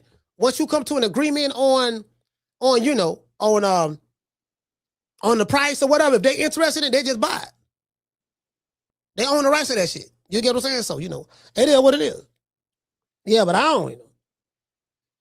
What it say, fam? He say, just like the WBC just sanctioned the Karate Kid with Usyk. Yeah. The WBC going, I mean, again, so that Inquest. That's why I say they can miss me with that. They can miss me with that. Ali Act shit because it's supposed to keep everybody honest. Ain't nothing honest about nobody. Boxing is an unregulated sport. Ain't nothing but crooks in it. So of course, when the crook gonna complain when somebody trying to bring some type of regulation to it, the crook want to always keep it the way it's always been. That's what the crook gonna do. Yeah, man, you see what I'm saying? I don't see nothing wrong with it. Of course you don't see nothing wrong with it. True. You know what I mean? Of course you don't see nothing wrong with it. You get what I'm saying? You want to talk some shit? Call me. Start some shit, bitch. Sup, fool? You gonna talk shit about me, homie? Where you from? Hundreds of niggas is waiting for your motherfucking call, and they all talking shit about you right now. Call the coach at 530-494-9636. We waiting on your bitch ass. Yeah. The belts don't mean shit anyways. To be fair, it just don't. You know what I mean? Like when I was watching boxing, the belts meant something. But now, as I said before, man, like, again, guys, I'm dead ass serious when I say this. I'm not high on a lot of these fighters. Like, a lot of this shit these niggas be still trying to argue about. Because I don't, listen, boxing don't change a lot since I've been on YouTube. Since I started my channel, January 2021, I dropped my first video that time. It don't change since then. Bro, like, to be honest, bro, it seemed like that shit took a nosedive after Crawford and Canelo. I'm just saying to me. And then it's like, okay, you got Richardson, Hitchens. Like, what do we really have over here? Like, okay, we got. I'm talking about the star. This is the most overused word in American boxing. Star and superstar. Those two words right there. Star and superstar are the two most overused words in American. I say American boxing. All you got to do is sell out a hot dog stand and you a super, depending on who the promoter is. Depending on who the promoter is and the YouTube channel is. Everybody's superstars? Bro, like, fam, motherfuckers like, this shit, and I've been telling y'all for years. I told y'all in 2022, 2023, and I was definitely 2023, 24. I said this shit finna be TMZ in a minute. I told y'all this 2-3 years ago. Fast forward 2026, what this shit is? TMZ, the Gossip Girls, As the World Turns, Days of Our Lives, Love and Hip Hop. We got the Love and Hip Hop from we got that from they said we got Tank Davis involved in Love and Hip Hop down in Miami whooping bitches, choking them out. Then we got Pat Poose and Clarissa Shields, that Love and Hip Hop dynamic right there, you know what I mean? And and that's a beautiful thing, Black love, Clarissa Shields, she riding for her man Pat Poose riding for her, so I get that, you know what I mean? But and then then you got some of the fighters now, like you say, they on the streaming podcast now. They with the streamers now. Now Ryan Garcia already had the social media thing on lock, so he was an Instagram model, selfie king. So so he did his thing on that. I just think it's more. Then you see Keyshawn. Keyshawn tried to get a fight, but then now he fight Nair Albright for the second time. Now hold on. I'm gonna tell you boys something in Philly. I'm going to tell you boys something in Philly. Now, Keyshawn and his brother, they tried to jump Nair Albright in Virginia. Y'all know what happened with that. He tried to jump him. He didn't even apologize for that shit. They jumped the man after he, I was standing right there. You know what I mean? He was trying to jump him anyways. The baby was in the stroller, rolling down the catwalk. The baby, they trying to fight. The man forgot all about his baby right there. His baby mama was screaming, my baby. Then Keyshawn heard her. Then he got outrageous and snatched away from the security dude. And I'm going to get my baby. Went to go get the baby and all that stuff there. So, so I'm going to tell you dudes from Philly something. Nair Albright, make sure you gooned up. Make sure you have your goons with you now. I'm telling you right now. Make sure you have your goons with you because, you know what happened to you last time. Make sure you have your goons with you. You get what I'm saying? Because I don't know where that fight's supposed to be at, but now I like the fact that Top Rank made that fight. I'm going to tell you why. And Nair Albright is a part-time singer, karaoke singer, and he's a full-time nurse. So when they're going to talk about, yeah, man, fighters need to be making a lot more money and we don't need the Muhammad Ali Act to be repaired, to be amended because, the fighters ain't going to be making no money and all that stuff there. Okay, well, somebody tell Nair Albright that. This man is a karaoke singer, say pretty good too, and he's a full-time nurse, and he boxed part-time. So if it was so much money, like you said it is, please explain to me why this man still working at the hospital with scrubs on. The New Edition is doing a tour right now.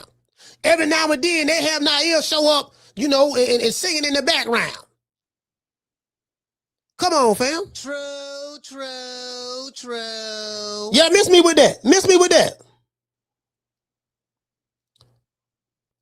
Yeah, miss me with that. Yeah, ain't nobody trying to hear that.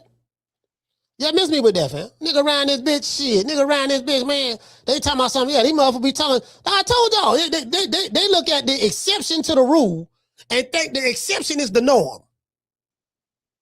Bosses way more money. Which bosses are you talking about? Canelo? Crawford? Tyson Fury? Alexander Usyk? Anthony Joshua? And then the tier up under that. Then the tier up under that, Devin Haney? Tank Davis? Motherfucker naming me 5 fighters, 6 fighters, 7 fighters, and telling me, goddamn it, there's a lot of money in it. Well, it ain't but 6 motherfuckers getting all the money. Come on, fam. True. Yeah. Yeah, I ain't trying to hear that shit. I don't be trying to hear that shit. I'm trying to hear that shit. I'm like, yeah, man, dog, miss me with that, dog. I ain't trying to hear that bullshit, dog. Y'all niggas come up with that same old flim flam. It's the flim flam. Because I'm gonna tell you something. See, this what you bust Oscar De La Hoya ass at with this fake outrage shit. This what you bust his ass at. How much William Cepeda making? Let me see your roster. Let's look at your roster. And let's break down your roster from a pay scale standpoint. Let's do that. You talking about, yeah, those guys, they signed with him, they're not going to make any money and all that stuff there. Okay, let's see how much money your fighters are getting paid at Golden Boy. Let's look at that. Let's look at that. These fighters who you say superstars. Virgil Ortiz, what you said, Oscar, he making $3 million. Now, that's a lot of money for somebody like me. But I don't know I don't know if he got his business taken care of. I don't know if his business is structured right. So I don't know, when he get paid, where does the money go to and how does he pay him? You know what I'm saying? I don't know none of that. So, so I'm just asking for a friend. When you go to ask, again, we still don't know them Ryan Garcia and Mario Barrios pay-per-view numbers. Do anybody in the chat know those numbers? Anybody? 2 Mexican-American superstars, right? Do anybody know those numbers? Wasn't nobody even talking about that shit. Nigga, nigga, my son, little Malachi, get a haircut at a Dominican barbershop. It ain't nothing but Dominicans and Puerto Ricans working there. Dominicans, Puerto Ricans, and his barber's from Venezuela.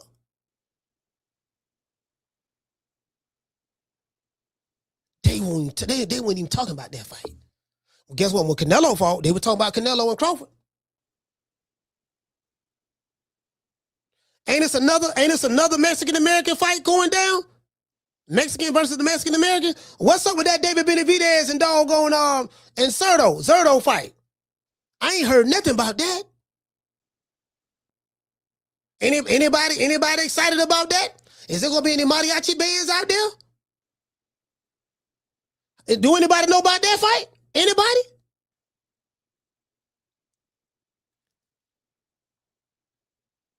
I'm just asking a question. So, I'm just asking a question. Do anybody know what those numbers are? That's gonna be on what Cinco de Mayo, right? I like David Benavidez, but I want to see the numbers. It's him and Zerto. Zerto's supposed to be this superstar boxer, right? That's what Oscar De La Hoya said. And according to Scamson, David Benavidez is a superstar boxer. Okay, well, both of them should be doing superstar numbers, right? Right? Superstars do superstar numbers. What's going on with that fight? I ain't heard nothing about it, fam. Just asking. True. Hey, Jamie, what's going on with that fight?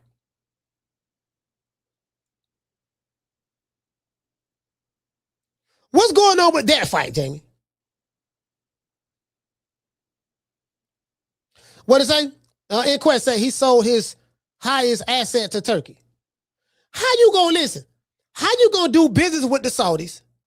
Take their money, hold his hand, because everybody held his hand, from what I see. You know what I mean? I think that's the kind of custom they got over there. I don't know. I think that's part of their culture or whatever the case may be. I don't know. You know what I mean? But but it is what it is, right? You sold him the Ring magazine. You do business with this guy. I think he put up the money for the Ryan Garcia and Mario Barrios fight. I'm not sure. Then you're going to turn around and try to talk shit about the man.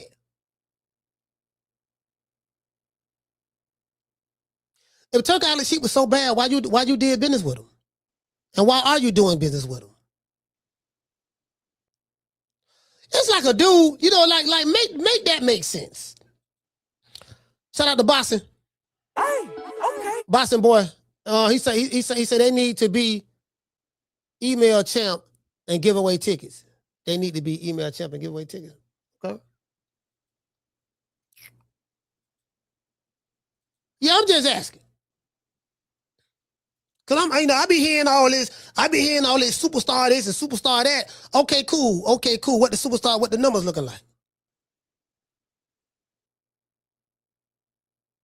See, motherfucker got to pay how they wait. And see, this is the problem I have with this era of boxing. This is why I tell y'all, right? These dudes are so entitled, but they not nowhere near as tough as those guys that came before them. Because they're not going through hard, tough times the way them dudes did. Them dudes went through some shit.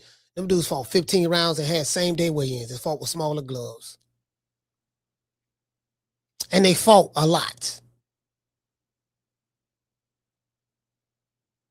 They fought 4 or 5 times a year. You motherfuckers in this era easily get hurt, pull a muscle, pull out the day of the fight,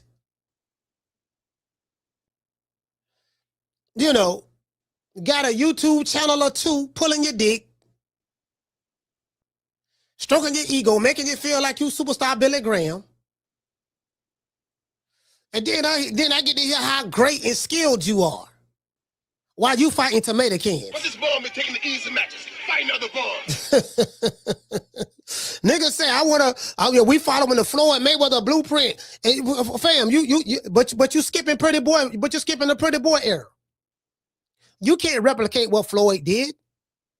That was a unique time and a unique situation, and that was a unique situation that happened in a unique time and with unique circumstances. You can never replicate that. For you to replicate that, you would have to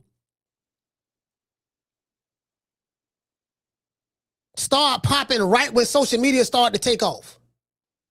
You would have to be seen on Dancing with the Stars on national TV. You would have to be wrestling the big show on WWE on national TV. Be seen at the Hip Hop Awards with 50 Cent on national TV. Hanging out with Justin Bieber on the pop circuit on national TV. You would have to replicate what Floyd did, that you would have to go through all that. Like, he came at the right time. Right when social media was taking off. And then social media on boxing was taking off. Look how rabid the fans was at that time. And then look at the boxing fan. Look at from 2015. Just look not on that. Look at from 2007, 2008, 2009, up in that era, right? When did YouTube come about? YouTube came about 2007, if I'm not mistaken. Either 2007 or 2008. Right when it was the birth of YouTube. I remember Soulja Boy back then, used to be on there all the time. Soulja Boy and all that. But I'm saying, like, but y'all get what I'm saying.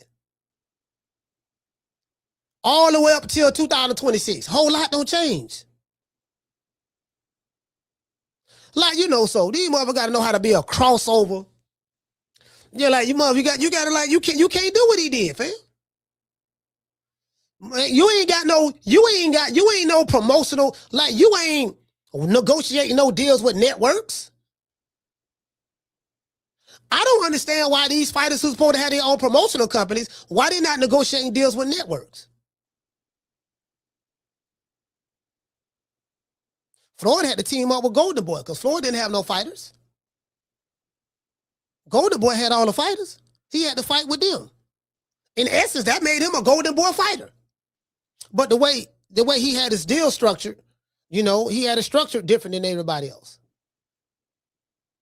Floyd was paying fighters on his undercard. He did a lot of, like, for Mayweather Promotions, he did a lot. Well, I don't know if he had Mayweather Promotions at that time. I don't know if it was an actual company. But, he was paying a lot of stuff. A lot of money that lot of stuff that the promoter will spend their money on and pay for, Floyd will pay for a lot of that shit. So he can justify getting back a lot of money. He over there with Oscar. Well, Oscar ain't do shit, but Richard Schaefer, who was over there? Of course, Booger Ray, them was over there. Tom Brown, Scam Salah, which was over there. Steven Espinosa was over there. I think he was Oscar De La Hoya's attorney or something of that sort, one of them or something of that sort. Yeah. You know what I mean? Oscar had all the fighters. So, when he left Top Rank, where was he gonna go? He had to go. He went to Golden Boy. So, like, y'all ain't that. So the outlier, the exception to the rule was Turk Al Sheet. Turk Al Sheet come in, bam. You get a bag. You get a bag. You get a bag. He would give bags away like Halloween. Guess what? It's drying up. True. Guess what? It dried up now. It's drying up. Nigga, you got to go back. You got to go back to that gas station salary you was getting. Shout out to Damien. What you say for me? Say thick and small. Yeah, don't dry it up, baby boy. You got to go back. You got to go back to what they were paying you at Piggly Wiggly. You know who Piggly Wiggly is? That's a store. It's well known in the South. Piggly Wiggly. Yeah, baby boy. Baby boy. Amazon. Don't be mad. Amazon is hiring. Yeah, baby boy, you got it. You get what I'm saying? As I said before. Listen. As I said before, you get what I'm saying? I get it. Hey, what did he say? He said these fighters not trying to invest. They promo company. They just want to use the money the trick on her rather than grow their business. Well, you know. I just don't. And what you say, cool cat? He say, Golden Boy has the rights to all of those Mayweather fights. That helps the catalog. Yeah. I mean, that support everything what I was saying. That's where he was at. He was over there. Yeah, man, he was over there. That's where he was at. You know what I mean? So, now, I mean, he did his thug thizzle. These dudes trying to replicate. You can't replicate that shit. Shout out to Boxing Boy. Hey, okay. He said Ryan got 5 million and Devin got 12 in New York event. I don't know about that. What the receipts at on that? You can't produce no receipts on that. When I say receipts, I ain't talking about some a YouTube channel said or no, I ain't talking about none of that. Get some of the receipts on that. You ain't got no receipts on that. Shout out to Inquest. Inquest, what's going on, fam? He say, show us. He say Florida is an anomaly. Yeah, exactly. The anomaly is not the norm. That's what I be saying, bro. The anomaly is not the norm. But when you are put in a certain position, he should be he's able to, like me. When I was in a position, I can pick and choose who I want to, because I earned that right. Yeah, motherfucker trying to use 1970s tactics in the 2026 era.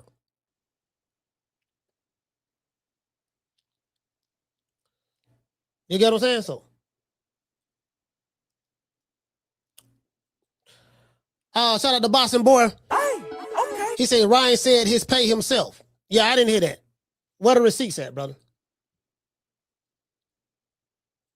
I talked to the Haneys. I ain't hearing that. They ain't tell me they got paid $12 million for that fight.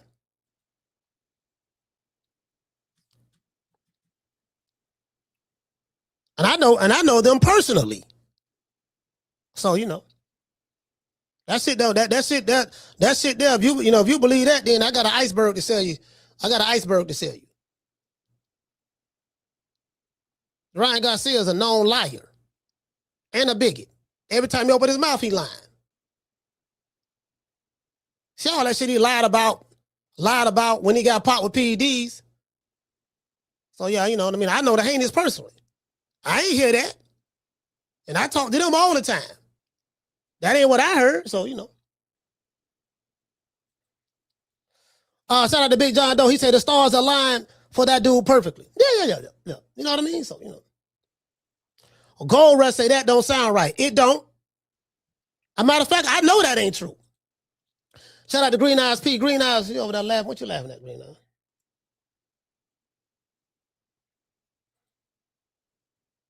Yeah, man, it is what it is, man. Salute to everybody, man. Y'all know what time of TI is. Hey, look here. Hey, check it out, though. Right? So, you know what? I'm going to be honest with y'all. You know what I really, really like? Doggone, what's my main man name? Them dudes over there at Pro Box. Pro Box, I really, really like their cards. The way Pro Box had it, Pro Box, we right here. They kind of out the way in the cut. We know, we got, you know what I mean? You got Zuffa doing their thing. They knew. So people don't know how that shit gonna turn out. That shit may do well, it may flop. I don't know. But Golden Boy, they ain't attached to Golden Boy. They not attached. Bro, Zuffa is not attached to it. Bro, did you notice that, bro? Zuffa is not attached to anybody. It's like they had their own thing. Pro Box is kind of we got our own little league.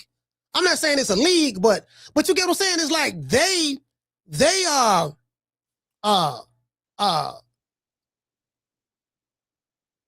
I'm trying to see. It's they have their own thing going on. All the old washed up fighters who were has-beens, they go on Zuffa. Zuffa don't break the bank on nobody. Then dudes who up and coming. And then what I love about Zuffa, not Zuffa, my bad. Sorry about that. I'm talking about Zuffa. I'm talking about Pro Box. Pro Box, they got their own thing. all of the old washed up fighters who was on different promotional companies, you'll see them over there fighting over there, trying to get a second leg. Like I was thinking that Agent Brody should go over there, but I think they'll probably put hands and foot on AB over there, boy. Cause you know what? Cause they match make tough over there at Pro Box. It ain't gonna be no cakewalks. So you get what I'm saying? So I like what Pro Box doing. I like what Pro Box doing. Yeah. I like what Pro Box doing.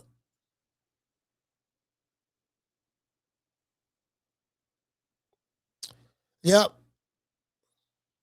I like what Pro Box doing. I really do. They shit now the Pro Box. If Zuffa can get like Pro Box, that'd be cool. They should just follow the Pro Box model. Follow the Pro Box model. Say, look, because Pro Box, man, they got their own little network, Pro Box TV, just how they whole business model. Now, fighters don't make a lot of money over there. That is true. They don't make a lot of money over there. However, they it's like they stand in their lane. They got their own little niche within the sport. You get what I'm saying? So I kind of like,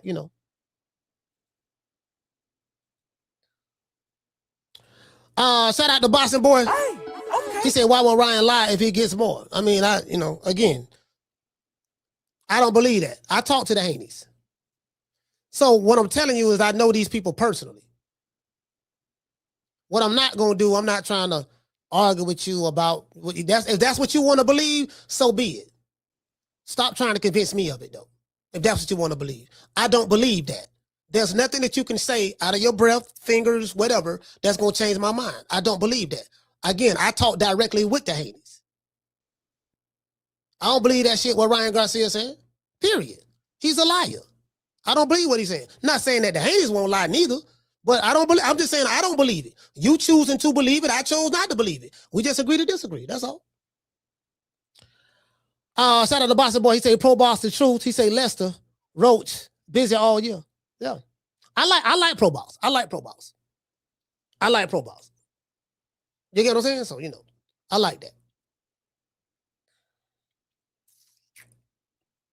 Pro Box got I saw Jerry Hurd on there. I think Jerry Hurd got whooped up. He got I think he ended up getting a draw. What was that a Pro Box fight? You know what? Hey, check this out. I remember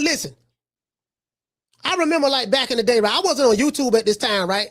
But I used to listen to I remember around that time because I used to watch, used to watch a lot of the fights, from Golden Boy to PBC to, this was before PBC. PBC didn't come about until 2015.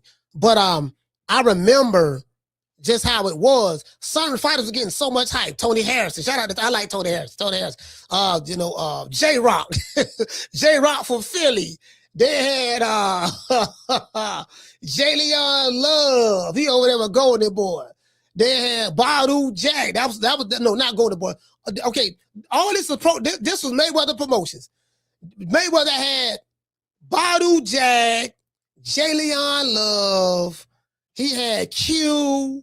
He had you get what I'm saying? They were and this is the thing, right?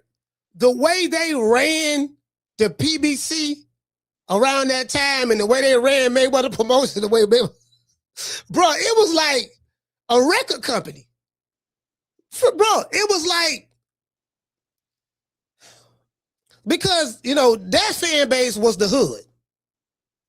A lot of black boxing fans in America gravitated to the PBC because it kind of the hood over there. It's got the hood over there. You know what I mean? All the brothers over there for the most part. You know what I mean? They hanging out, they drinking, they partying.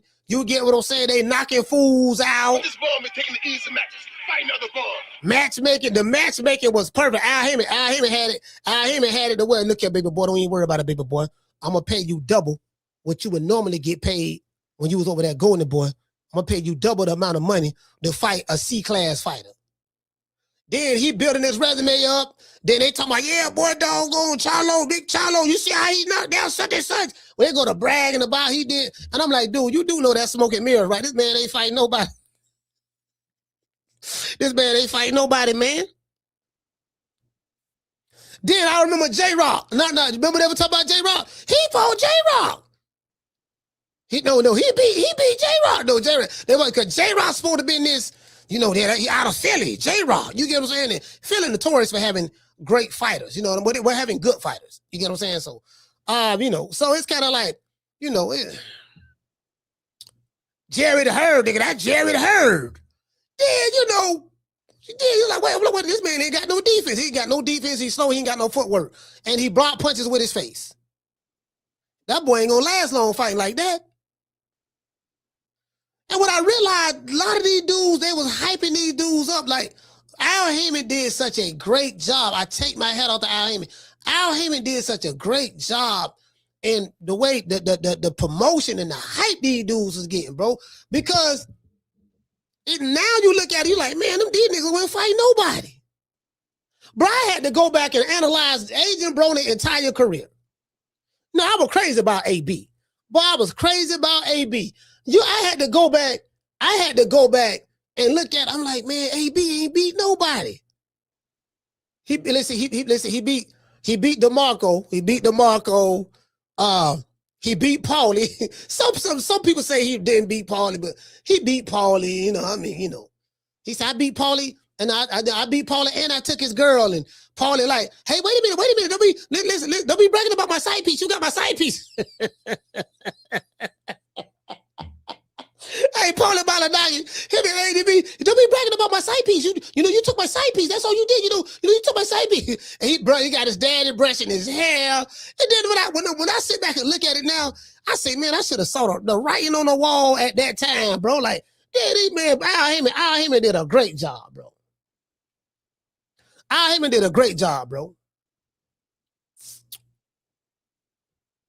Yep. Al Heyman did a great job. Like, for real. Shout out to Boston boy. Hey, okay. Dropping a $2 super chat. He said, you talked to Haneys about personal contracts? Yeah, I talked to him about that. Sure enough, dude. What's hard to believe about that? Anything I want to know, I ask the source directly. I got their phone up. I have good relations with them. So, Anyways, hey, CJ. He said if Paulie had power, he would have had that much better career because he was a damn good boxer. I mean, Paulie Malignaggi, you know what, man? I ain't gonna lie, dog. I really wasn't crazy about Paulie like that. CJ, you say he was a really good boxer. I wasn't crazy about Paulie like that. Shout out to Hollow. What's going on, fam? Yeah, I wasn't crazy about Paulie like that. He said, I knew her was fool's gold when Laura, small old self, took him to the white. Hey, man, look, man, I'm like, you know what? Hey, check this out. Jerry the Herb, I didn't like his boxing style. He was just a big guy that was shrinking down to a smaller weight at 154, right?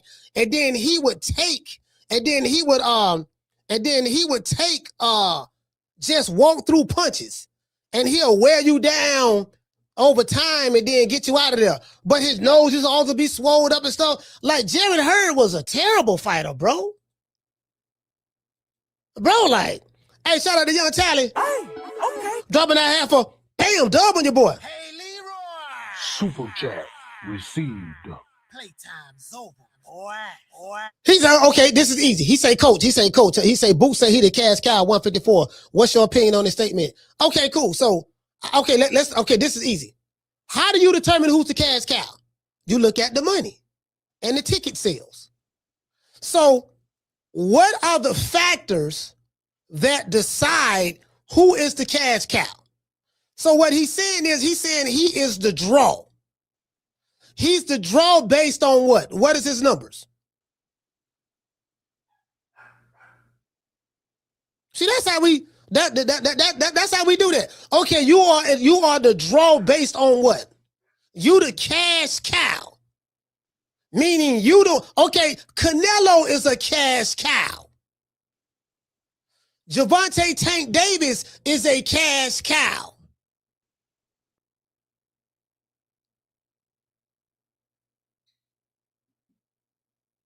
So when he say, if I didn't hear it, I'm just going by what you said. When he say cash cow, what is he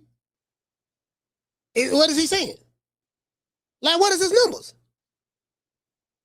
Okay. We saw him fight Lima Bean. What was his numbers when he fought Lima Bean?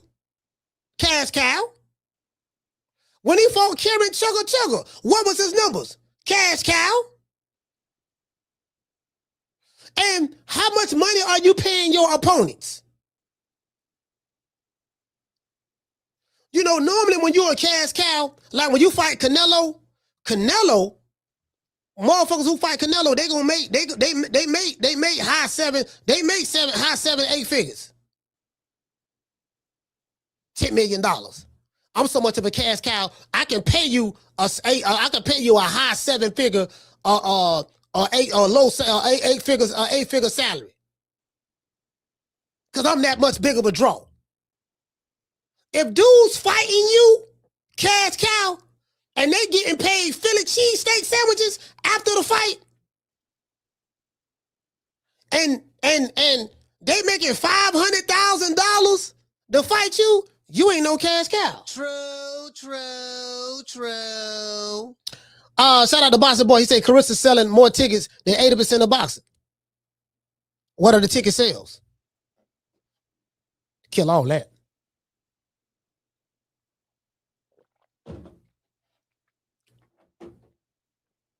How much are tickets costing? What's the live gate? What are Clarissa Shields' live gates?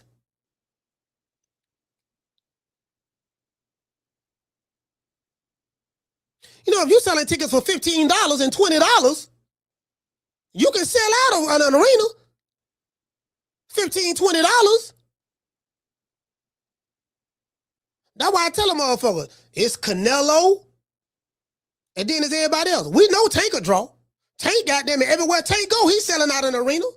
It don't matter who Tank fight. Tank Davis can fight, as I told y'all, Javante Tank Davis. And I gotta be honest, I ain't a fan of Tinkerbell or his fan base. Y'all know that. But however, you know, they kind of slow, but you know, it's okay. I understand Ritalin and, you know, ADD and do that to them. You know, I don't know. They kind of slow. They not the brightest people on the planet. They're not. But I have, you know, a bunch of Pooh Shiesty. His fan base is Pooh. Everybody who like Pooh Shiesty, that's Tank Davis fan base. I say that as honest as I possibly can. But however, not all, but 99% of them. It's 1% that's intelligent. But Tank Davis is a draw. Tank Davis is a cash cow. Now, his opponents don't make a whole lot of money when they fight him, but they make more than what they normally would make. But Tank's selling that arena out. He doing that. Now, it might be a fight. It might be a fight or a shootout or something like that, you know, but that's okay. That's what comes with it, because that's the type of element that he attracts. I remember Leonard Ellerby say, goddamn it, Tank did like $4-5 million live gates. Is Boots doing $5 million live gates? What about Clarissa Shields? Is she doing $5 million live gates? Put it this way. Is both of them motherfuckers combined together doing $5 million live gates? True. What did it say? He say AI says Fundora is the man at 154. I mean, again, Fundora definitely ain't no draw. Boost might be a bigger draw than Fundora. As a matter of fact, if I was a betting man, I would say Boost is a bigger draw than Fundora. Where his fans at?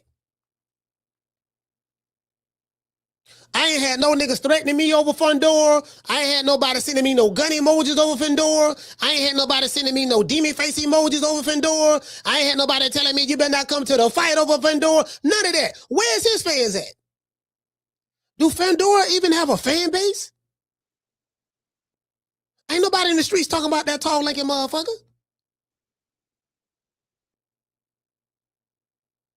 Boost more popular than Fundora. Don't nobody know them. Motherfucker look like a, listen, man. The man look like a 6'5", 6'6" Ethiopian. Hungry Ethiopian. And I'm dead ass. I ain't cracking no smiles. Yeah, man. I'm like, man, so, you know, yeah, Fedora. I mean, now Fedora might be the man from a skill standpoint, boxing wise. I can give you that. You know, if you want to say that, I can give you that.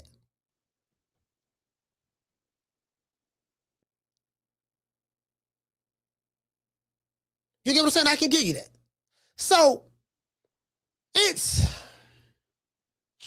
bro, ain't nobody no 154 no cash cow, bro. Ain't no cash cows at 154. None of them dudes cash cows. Like, this is too easy to break down. Okay, based on what? Because if you're talking about cash cow, we talk about numbers. So let's do some math. What numbers are you doing that tells me you're a cash cow? And that's what a water get murk at. That's where the water get murk at. Shout out to Boxing Boy. Hey, okay. He said Roach took less to fight Tank, then defend at 130. Yeah.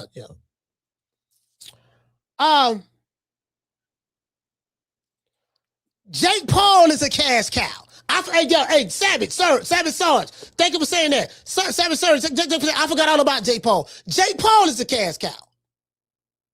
See, hold on. Matter of fact, let me show you something. This too easy. This is like taking candy from a baby.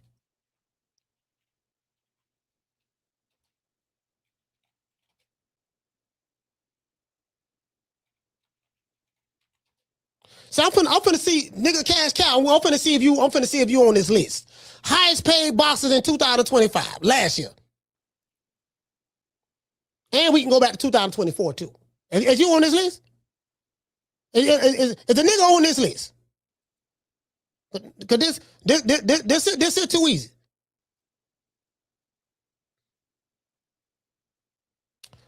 Let's see. This shit like taking candy from a baby. Let's see. Y'all can't see this. I can show it to you. You got Canelo on there. Crawford did his thing last year. $66 million. Canelo, $137 million. He had 2 fights last year. $12 million in endorsements. A new way the monster made $62 million last year. Jake Paul made $60 million last year. These are the 4 motherfuckers that was on there for 2025. Let's go to 2024.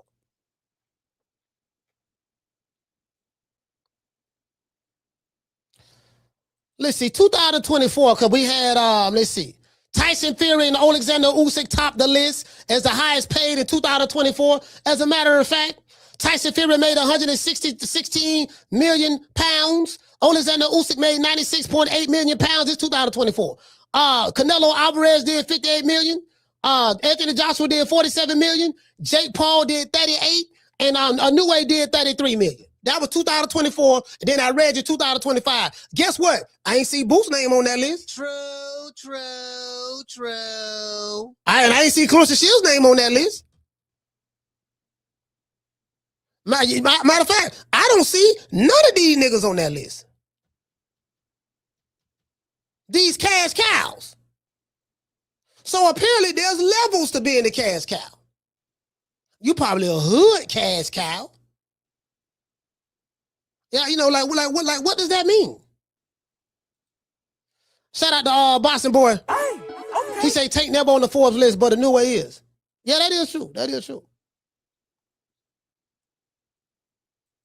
Yeah, I just like this shit like taking care of from. Matter of fact, like for real though. Like why these dudes ain't on this list? Jake Paul on this motherfucker. This is what I'm saying. Like I'm looking at it. So this is what I'm saying, fam. Shout out to Miss D. Miss Didi. Well, shout out to Gold Rush. He said, Coach is right. There's definitely levels to being a cash cow, separating them from the rest. Yeah, like this is too easy, Gold Rush. And this is the problem. Like these dudes just be, bro, like they just be inflating they shit. Like, yeah, my nigga, I'm superstar Billy Graham. You ain't selling tickets like Hulk Hogan. R.I.P. to the Hulkster. You ain't selling tickets like The Rock, like Stone Cold Steve Austin. Nigga, you ain't selling tickets like Sugar Ray Leonard, Oscar De La Hoya, Floyd Mayweather, Mike Tyson. These dudes be talking like they doing those type of numbers. You literally paid your last opponent a Philly cheesesteak sandwich, dog. When motherfucker fight Canelo, Jamel Charlo made the most money he ever made. Guess how he made it? He made it fighting Canelo. This wasn't the Turkey Island Sheik deal. This was before this when he was over there with the PBC. Al Heyman made sure that Canelo was getting paid 30 to 35 million guaranteed for what we heard. Say Canelo had it set up to where, look, you got to give me my money in escrow.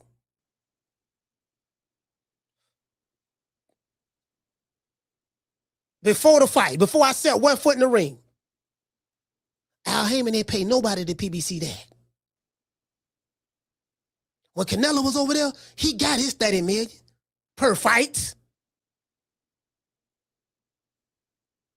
He ain't do that to Errol Spence. He ain't do that for Tank Davis. He did it for Canelo. He ain't did it for David Benavidez. He did it for Canelo. I gotta get me, my nigga. We ain't doing that back end, Puto. Puto, we not doing that back end now. What we gonna do now? We gonna do the back end, but I need the majority. I need 95% of my paper up front. And the Mexican TV rights, that belong to me. You don't get none of that deal. Mexican TV rights belong to me. And I need my scratch, my Skrilla, you know what I mean, in escrow, but before I set one foot in the ring. They say Jamel Charlo got 10 mil to fight Canelo. Now, I don't know if he got all the money up front now, because we dealing with Al Heyman, but, I don't know, he got the back end deal or whatever. But they say he got, you know what I mean? So I know what the cash cow look like. I've seen him. I've seen Sugar Ray. I seen Mike Tyson. Seen Floyd. Oscar De La Hoya. Tito Trinidad. I don't see cash cows. I'm telling you, these niggas ain't it. True. Yeah, these niggas ain't it, fam. I mean, they cash cows on the Boxing Boys. There's cash cows on Blue Blood Sports TV. They cash cows with Mill City and YSM. They cash cows with Fag None and Boss and Shigo. But in the real world, no sir. To this day. No sir. No. Don't everybody believe in Google? Go Google that shit. These niggas, these motherfuckers, I'm trying to tell you, man.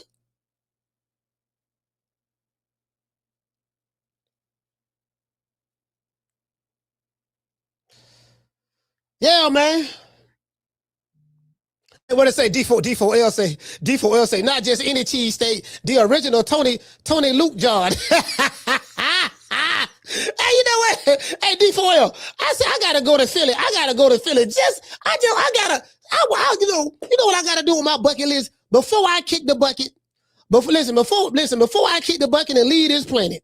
Before God say, you know what, coach, it's time to go, baby boy, it's time to go. Before he do that, I want to go to Philly just to try one of them Philly cheesesteaks. Is it all it's cracked up to be? Is it all what they say it is? Because I need to know. Is it all what they say it is? That's what I want to know. Is it what they say it is? Is it good? Is it really good, or is it just more marketing than anything? What is it? Hey, shout out to Boston. Hey, okay. Shout out to Boston boy. He said Canelo 500 to 750,000 pay-per-view sold in the stadium. Yeah. Hey, shout out to Ramon. Ramon, what's going on, fam? Yeah, motherfucker Canelo, but that motherfucker did 73,000 with Billy Joe Saunders. Bro, in Dallas Stadium. 73,000 with Billy. Bro, Billy Joe Saunders is not even a known fighter in America. I know dudes are like, man, who the white dude is? Oh, that's Billy Joe Saunders, man. He'll superstar over there in the UK. You know how the motherfuckers over in the man. He ain't superstar. Who is Billy Joe? They ain't know the fuck he was, bro. Canelo fans showed up. You know, because, you know, they want to see Canelo make history. Yeah, man, Canelo was on his way to undisputed, so they showed up for Canelo. Nigga did 73 with Billy Joe Saunders. Dallas Stadium. There's not a fighter in America that has done that. Errol Spence didn't do that.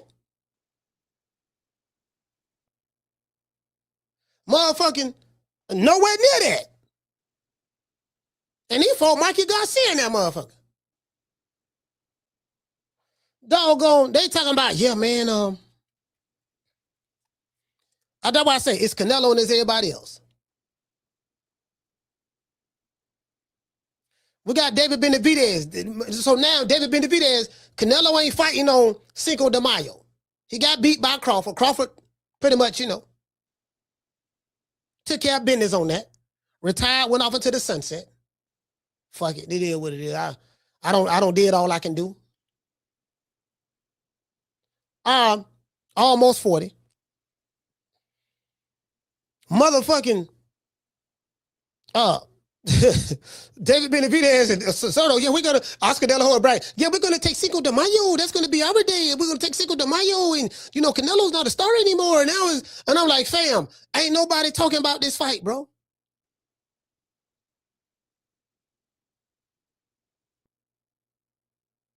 Like, ain't these dudes supposed to be some superstars?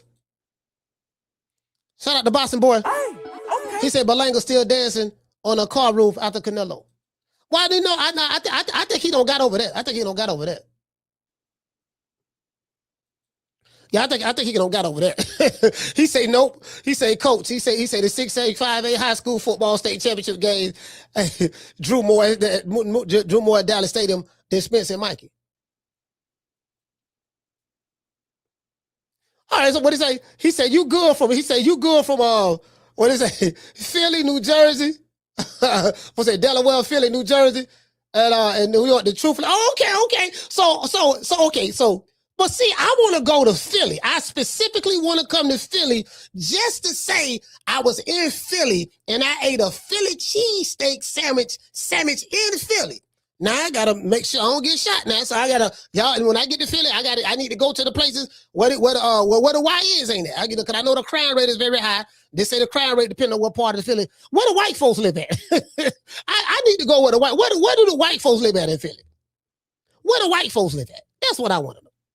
Somebody get Gillian Wallow on the phone. I'll call Gillian White. Look here, baby boy, I'm on my way to Philly, dog. Check this out now. You know, I want to come get a Philly cheesesteak. That's it. I just want to get a cheesesteak, dog. Know what I mean? So, you know, where can I go at? So where can I safely go at in Philly where I can get a cheesesteak without getting shot? True. I be looking at the Philadelphia local news. I'm like, God damn. They just as crazy. They just as crazy as these dudes right here in my city. Shout out to Yarmus. He said they shooting out. He said they shooting out their coach for real. Yeah, I know that, but yeah, they about that gunplay for real. They about that gunplay for real.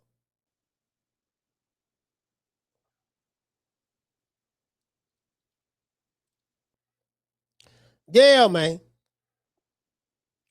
Hey, what did it say? He say 5 miles outside where you don't have to eat in a car.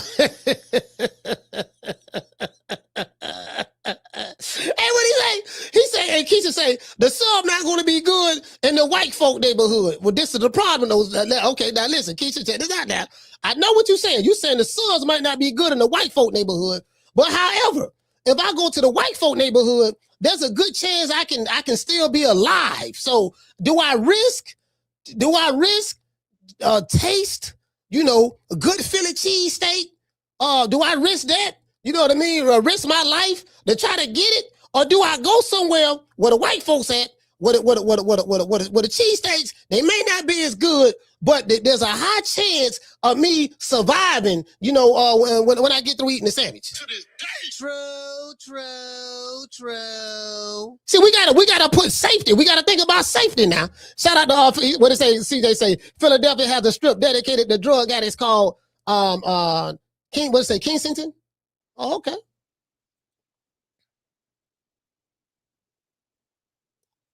Oh, okay. Oh, yeah, they deliver. He say, Coach, look up Gazos. They deliver. Okay, well, that's what I need then. You know, okay, hey, Keisha, this is what we going to do, Keisha. We figured it out. This is what we going to do. We're going to go to Philly at a safe location. We're going to order a Philly cheesesteak from the hood. Have them deliver to the safe location. You get what I'm saying? That's what we going to do. True.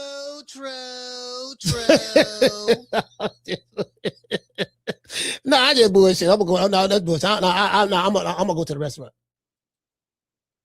I'm going to go to the restaurant. I'm just bullshit. And she say, you got to check in, Coach. Check in with who? Who do I check in with? Oh, you know what? I probably need to call Gillian Wallow. If I call Gillian Wallow, who I need to check in with? Gillian Wallow, Meat Meal. What about Lil Coochie? Lil Coochie Vert. Do I get in contact with Lil Coochie? Do I got to call Lil? I don't know. I got to call Lil Coochie now. So who I get in contact with? I know Bill Cosby. They trying to get out bills. I don't want to bother Bill with these small stuff. Who do I get in contact with? Hey, what is it? Amaro say? He said Kenny said it's not a strip. He said it's a section in the east side of North Philly. Oh, okay. Yeah, I don't need to go. I don't want to see no drug addict. You know what I mean? I don't want to go to another nigga city to see the drug. Ooh, I was in Philly. I saw the drug addict. Yeah, I don't need to go there. I just want the chili. I just want the Philly cheesesteak. I need to see. Is it all what they say it is?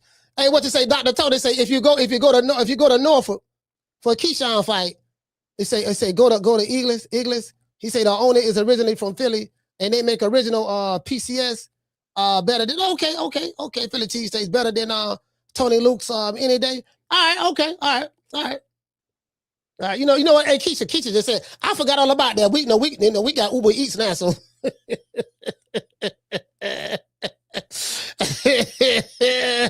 Hey, Jason, you gotta come to the city, Coach. He said Copa Limo. He said we'll pick you up from the airport. I got you. Hey, okay, all right. Hey, hold on, listen. Hold on. Hey, Jay, check this out. Now we gotta get the Philly. Listen, Jay, all I'm saying here. This is what I'm saying. Okay, I hit you up. What it is? It was Cooper Limo. I'm gonna write that down right now. Cooper Limo. All right. Let's see. Yeah, good looking out, fam. Cooper Limo. Yeah, I gotta see if it's all what it's cracked up to be. Cause I always wanted to have, and what you say, Barrow? He say 757 is my second home. You don't want no cheesesteak from there. Oh, okay. 757. Oh, you say 757? Oh, you talking about Virginia. Oh, you say I don't want no Philly cheesesteak from Virginia? Man, tomorrow you over there hating, man. Man, you over there hating, fam. Man, what, hey. Is this hate? hey, you over there hating? But this ball been taking the easy matches. Fight another ball. See, you know what? See, this the problem. This the problem, right? This the problem right here, dog. See, you better not never forget who brought you back to big time boxing. Don't ever forget when I found you. You was strung out on coke. When I found you, you was like a big house, contemplating about killing yourself. So don't you ever forget who brought you to big time boxing. I drugged you back. I brought you back. I provided food and put food on your table for your family to eat. And I'm doing it for the second time. So don't you ever forget that. Yeah, man, you know it is what it is. Yeah, man. Hey. Cooper Limo. Okay, Cooper Limo. I got it written down. Hey, check it out. Hey, you know what? All boys to the side. Hey, you know who I want to meet, bro. You know who I just want to meet. Just to talk to him one time. Dr. Umar, the Prince of Pan-Africanism, the Prince. I just want to talk to the Prince one time. Now, I ain't trying to go back to Zamunda. I ain't trying to do none of that. You get what I'm saying? I let him have all that. But I just want to talk to him, you know, and I want to make sure I'm on some sticky icky too. Hey, what you say? Amaro say, he said, I bet no spot in Virginia will come in the top 20 cheesesteaks. Okay. Hey, hold on. Wait. Hey, Amaro, let me ask you a question. Where did Philly cheesesteak originated from? Did that sandwich originate from Philly? Who know the history of Philly cheesesteaks? Anybody? What they say, Keisha said, we got good cheesesteaks in Richmond. I don't know about the 757 BS. Okay. All right. Keisha standing 10 toes down on that there. Do anybody who came up with, he said, I have a PA spot, not Philly, that will win. Okay. Hey, hold on. Inquest. Do anybody, Amaro, do anybody know the question there? Who is the originator? He say major Phillies round the scope got oxtail cheesesteaks. Oxtail cheesesteaks? I like me some oxtails now. But I had my second baby mama, that's how she got me when she cooked some oxtails. She cooked some oxtails. Yeah, that's how she got me. Hey, what is it? Hey, Amaro said, he said, yes, it's a Philly thing. Okay, all right, okay. I just had to make sure. I had to make sure because, sometimes somebody, it be named after something. It don't be, you know what I mean? I'm like, you try to tell me this sandwich ain't from Philly? All right, okay, cool. All right, okay. What they say? He say, don't trust no cheesesteaks outside of Philly. Philly, Jersey, or Delaware.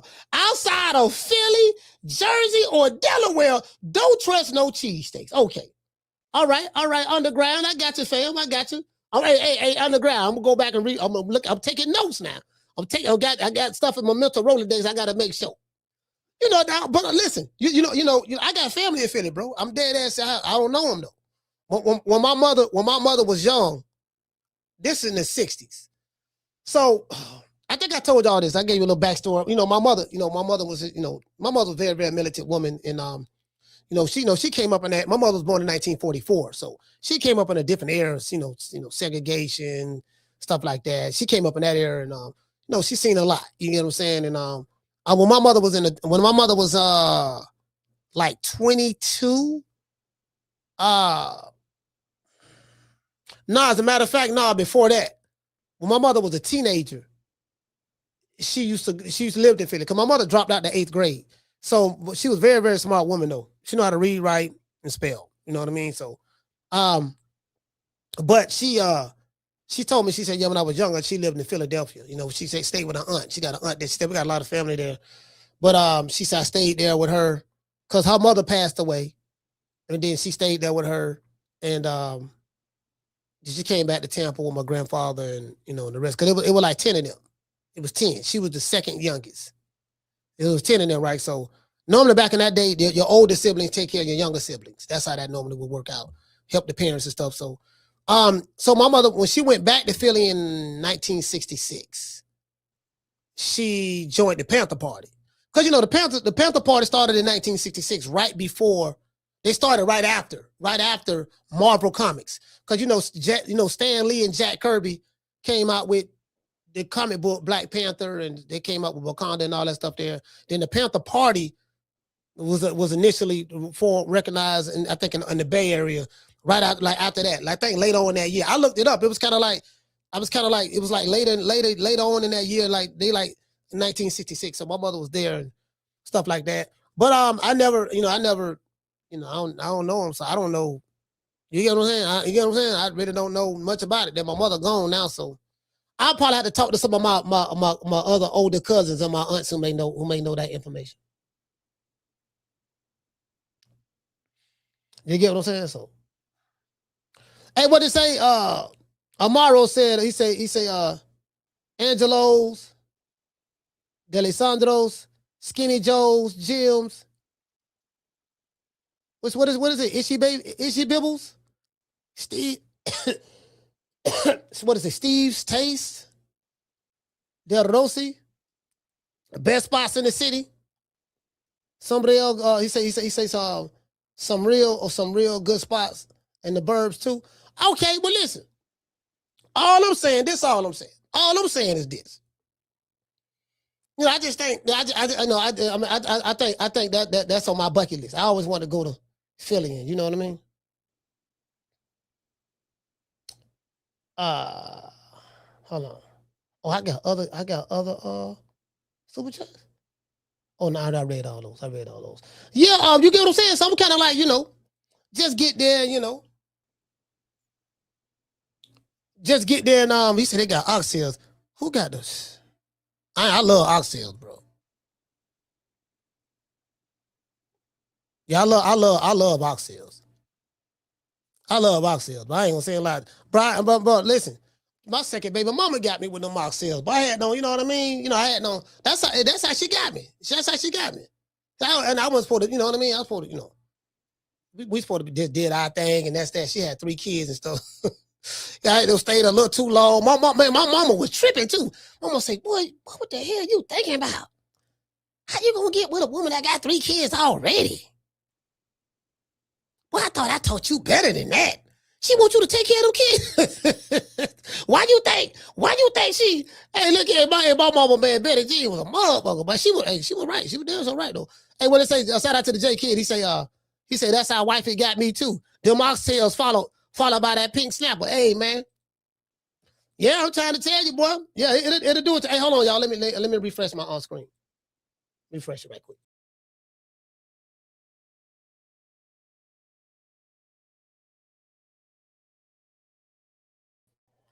All right, I'm back. Let me make sure y'all can hear me. Y'all should be able to hear me. Refresh the screen. Find out. Yeah, man. Hey, what it say, Doctor? What it say? Oh, shout out to Curtis. Curtis, what's going on, fam? Oh yeah, I think I'm back on. Yeah, man. Yeah, I'm back on. Yeah, man. Dr. Tony and his BI. Dr. Tony, what's happening? Hey, Ramon. Yeah, man. You know what? You know what? Check it out though. What he say? He say, oxtails are fire, smothered down in gravy and tender. Boy, Lord have mercy, boy. I'm trying to tell you, boy. I'm trying to babe, man. Look here, man. Keisha say doing ancestry, coach. Yeah, you know what? You know what? I got some older cousins, like they like 10 years older than me. Some of them a little older. I could definitely talk to them. I have one cousin, she know everything. The only person that knew everything, like was my mother. My mother passed away. She knew everything. So we got people who are alive. That's why let me tell y'all something. Tell you young folks something. When you got some older family members, sit down and talk to them and just ask about your family. Just sit down and talk to them and ask about your family, man. So you know what I mean? Like back when I was growing up, we used to have family reunions. Now I don't think people really do, especially the black folks. I don't really think we really do family reunions like that no more. Like we used to, like we'll know who everybody related to, because we have we had family reunions every 2 years when I was growing up. Every 2 years there was a family reunion. You get what I'm saying? So we have my family from Orlando, from Eatonville, come to Tampa, and then some from Cali will come. It's like doing a family reunion is expensive. Trying to organize and put it together, it's not cheap. You get what I'm saying? So yeah, and then as I got older, man, we just like the matriarch, because the women was the ones who was known to putting it together in our families, like my Aunt May, my cousin Tina, my Aunt May, my Aunt Edis, my Aunt Dot. They was kind of like, you know what I mean? And then it's like shit. Most motherfuckers, you probably don't even know who the hell you related to now, to be honest with you. And it depends on what culture you come from. What it say? He said I learned a lot asking the right questions. Yeah, you gotta do that. Yeah, hey Yamas, you gotta do that, fam. You gotta ask the right questions, bro. You gotta talk to the older cats, older people in your family. Just ask them questions about, just, you know what I mean? Shout out to Ponto. He say Fake Paul isn't a real fighter. Fake Paul fights more scripted than Mexican soap opera. Well, he's still on the list as one of the highest paid, so he still make the Forbes list. So he said, shit, my family had a reunion every 2 years and we rotate cities. Yeah. I mean, that's good though. That's good. That is good.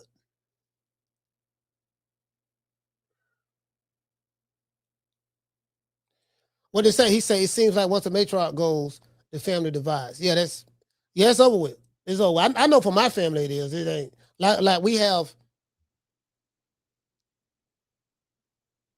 It depends. Like in LA, my family in LA, I think they close. They close.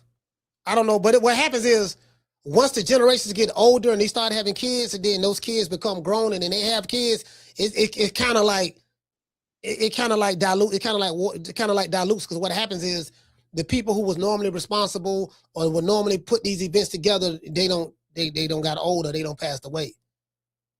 So it'll fall on like my generation to do it, and if we're not doing it, then you get what I'm saying. It's kind of like that.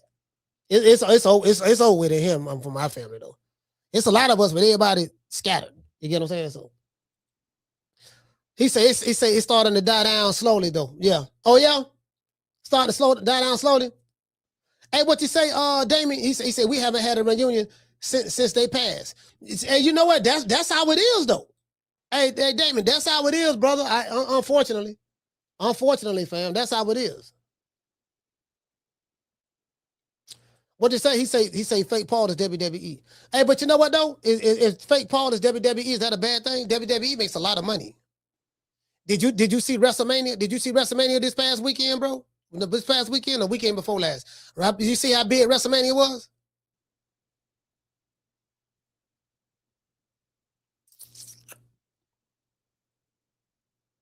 Yeah. So this how this works, Pancho. This how it works, right? I would say, would you consider yourself a diehard boxing fan or a casual boxing fan? Like you just watch it casually or whatever. I'm finna tell you what's going on. And I've been saying it for a minute too. What you say, Miss Connie say the glue comes apart when the generation changes. Yes, it does. Yes, it does. Yes, it does. Yes, it does. He said the younger gen starting not to care about the reunion, though. You're right. Yeah, I mean, yes, it does. All right, Pancho said I'm a diehard. Okay, cool. I'm finna tell you what's going on, Pancho. The way boxing is going right now, you are not the targeted audience. No one cares about you.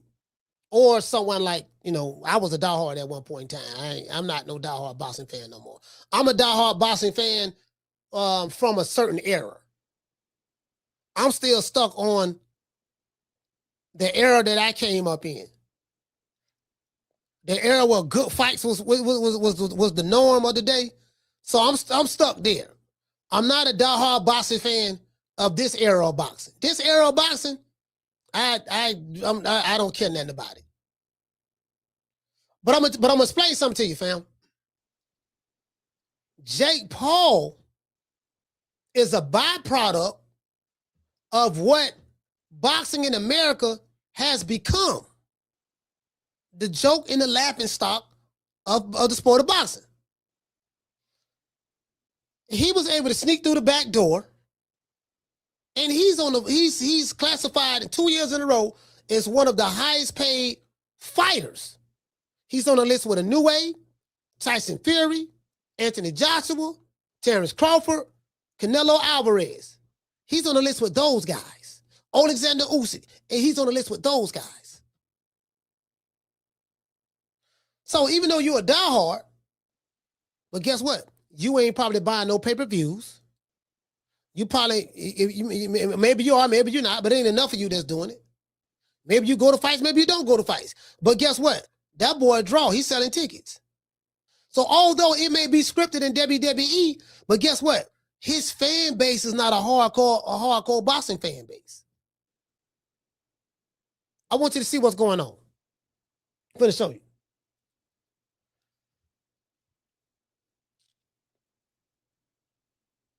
Peter Khan, who is the guy that's over there in WWE, top guy, because I think Vince McMahon sold it.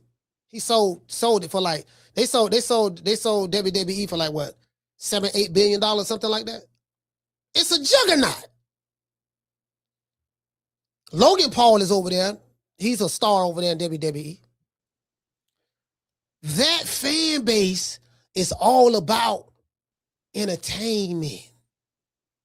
It's all about the bullshit. It's all about the drama, the soap opera. It's all about that. That's what this is now. You, a hardcore boxing fan, may not like it, but guess what? You a raindrop to a river, fam.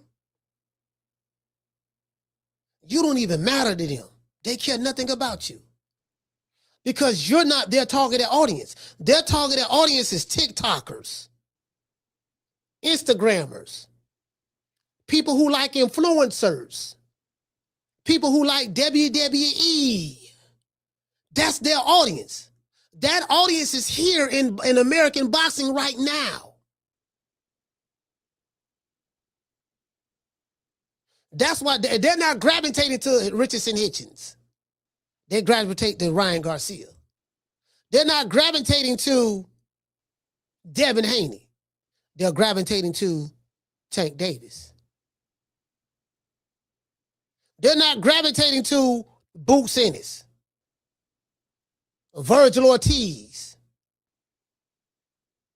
Rolly Romero. He got a little popularity on new social media, but and then he's from Vegas, so they gonna stop him in Vegas, but that's about it. You get what I'm saying? You're not the targeted audience. The audience that's watching boxing now don't look like you. So you don't even matter, is what I'm trying to say. That's how they looking at it. And I'm telling you, that's what's here. That's what's here, fam. So, I mean, it is what it is, fam. You might want to start watching another sport. Shout out to Yamas. He said they know how to sell it. They know the audience. Yeah. You're not their targeted audience. Netflix. That's right, Netflix. You on Netflix. You get what I'm saying? You already know what it is. You go on Netflix. Yeah. What you say, Yama said you have average American is an idiot. They know that and sell them the product they want to see. Yeah, that's what it's all about. They don't care nothing about the essence of boxing, how it was, you see what I'm saying? They don't care nothing about that. This a whole new day, fam. It's a whole new day. I've been saying this shit over here for years, bro. That's what's going on, brother. That's what's going on. They don't care nothing about no damn hardcore boxing fan no more than either. That's over with. What to say? The war. He say Shakur did 1.2 million in pay-per-view sales. Yeah, I don't know. I don't know what he did, fam. Because what he fought on Turkey Island Sheet card and what they we you know what Woo Kid. I think we went on the Woo World. I think we went live. Yeah, we did a fight party for that because he fought. We did a fight party for the William Cepeda fight, and then we did a fight party when he fought Teofimo Lopez. So, and what he say? Shit, Debo going to Zuffa is definitely a new day. Hey man, hey, Ramon, I'm trying to tell you, bro. I'm trying to tell you, fam, it's a whole new ball game, bro. These people don't care nothing about that. You're not the targeted audience. Like when these people listen, I'm gonna say this. I'm gonna say this.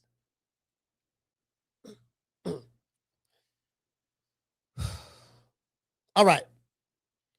I do marketing and advertising for a living, right? And when I do my research, fam, you know, there are certain, I don't want to say the tools on here, but there are certain tools that you can buy legally. I'm saying you can buy that'll help you do your research. I have so many subscriptions, fam, to stuff, but I don't want to get a free game away like that on here like that. And I'm able to see what's trending. I'm not talking about just going through Google Trends. You can go through Google Trends and find out what's trending, but it's a way that you can do a deeper dive when you're doing your research. You got to do a deep dive, and there are certain apps, AI apps that you can use that really help. I ain't talking about ChatGPT, none of that shit, none of those. I'm talking about there's this one of the richest marketers in the world. He has this website you can go to. When you go to deep dive, we can find out what the people are talking about any given place, any given time, inside or inside or outside of a particular sport, or genre, or whatever, right? Bro, when I tell you the fan base that's in boxing now, they the streamers. people who listen to Aiden Ross and stuff like that. That's what's pretty much over here now. Bro, the fans that was around when Tito Trinidad was boxing, when Oscar De La Hoya was boxing, when Pernell Whitaker and James Toney and all those was boxing, that's over with. Those dudes don't even watch boxing no more. They don't even care nothing about it no more. Because they don't got older. And it's not the same. It's a whole different audience here now. How they used to build a guy who's a household name back then, they don't do it that way. They can't do it that way anymore. These fighters don't even understand what branding is. They don't even know how to brand themselves. These fighters don't even know how to make themselves a commodity, to make themselves in high demand. So yeah, they got money. They doing better than the average person. But when I say these dudes ain't known, they not. They are known on social media boxing circles. They are known in boxing events that they go to. Anything outside of that boxing circle, which is very, very small, don't nobody know these cats like that. Telling you. These niggas is superstars on the Boxing Voice. They superstars on their local city YouTube channel. That's it.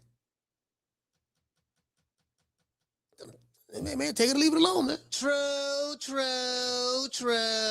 Yeah, man, take it or leave it alone, fam. I want to thank the whole hood who came out here. I love y'all. I did this for the hood. Y'all know I beat that boy. Yeah, man. I'm trying to tell you, man, like, bro, like, I do this shit. I do this shit, bro. I ain't even talking about the boxing shit. I'm saying just what I do. I know how to do my research. And listen, I ain't got to look at no YouTube videos, do no research. I'm talking about I got to do this research, bro. I'm telling you, I do this shit. That's how I pay my bills in this house, and they 10 grand a month. And I'm telling you, these motherfuckers, you do this research, bro, and you get to see the nooks and crannies of the shit. Like, yeah, man, I know game when I see it, bro. Like, oh man, this shit, man, goddamn, man, these niggas. So you got to do goofy shit in order to get their attention. Like, social media is all about attention. The new way to try to build your brand now is social media, the internet. The new way to build your stuff, right? And if you don't know how to brand yourself, captivate an audience, build your, like, make people interested in wanting to know you. This is why you will see Clarissa Shields. It seems like she be talking crazy and she be saying all this crazy shit. She know what she's doing. She's keeping y'all engaged. Ain't nobody interested in her boxing career outside of her fans. There ain't that many of them online. Marta King boxing crazy about it. Shout out to my brother and a few other people, but she ain't move the needle like that. But people, they more interested in Clarissa Shields because she went Pat Poos. And when she talked, when she go, yeah, I beat the man up, this and that. See, social media is all about attention. I need to get your attention. This is one marketer that I follow a lot. His name is Gary Vaynerchuk. He got a book. He said, I day trade attention. Before social media even took off, he was talking about social media. He said, I day trade attention. My currency is attention. That's what you get what I'm saying? When you can have motherfuckers engaged, like Unc from Unc who came up with tendonism. People interested in Unc now, especially once he left Destination Smokehouse, and they see he going everywhere. They interested. It's something about him that captivates him, where people want to follow him, and every time he posts a video, they want to watch it. Finesse 2 times, same thing. Every time Finesse 2 times say something, you got people taking his content, showing it on YouTube. They'll see him on he's streaming. I think they show him on Instagram, show him on doggone on TikTok, and they are engaged. People engaged. Oh, nigga, you heard what Finesse said, this and that. These fighters don't get it. So what they gotta try to do, they gotta try to act silly, gang goofy, in order to get the attention of the people. People not interested in them because they can box.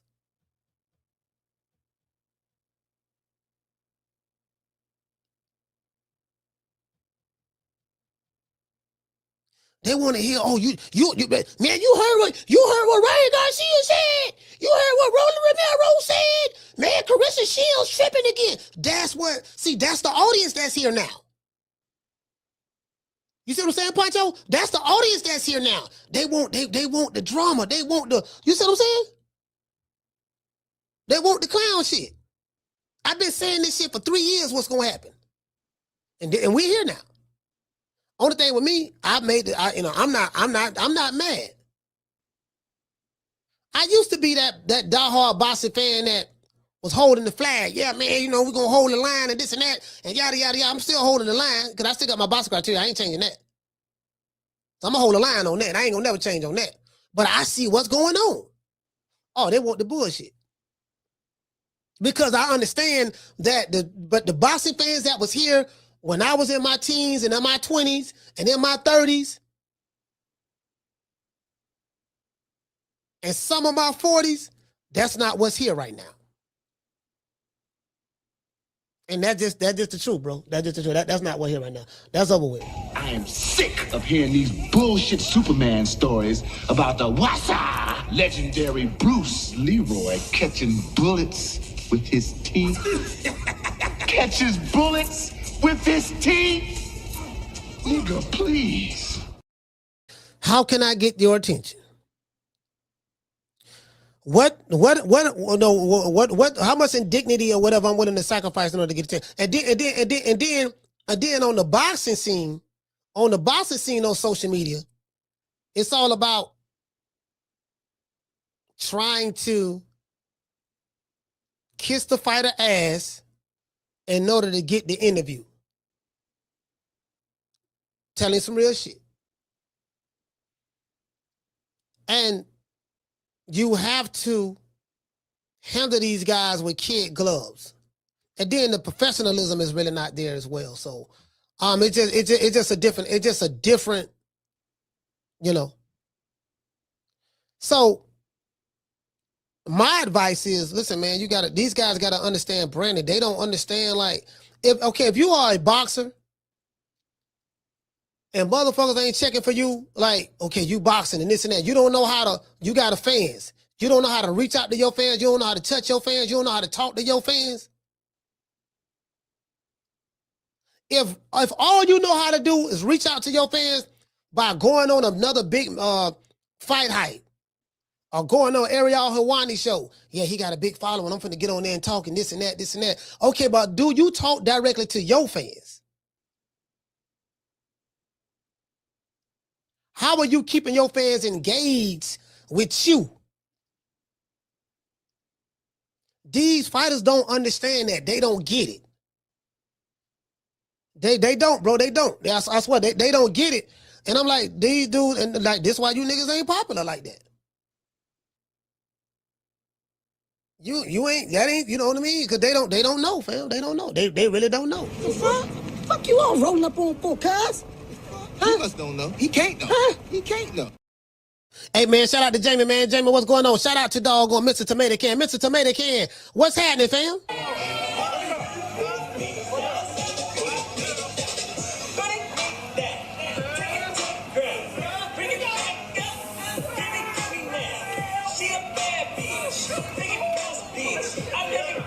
Turn around.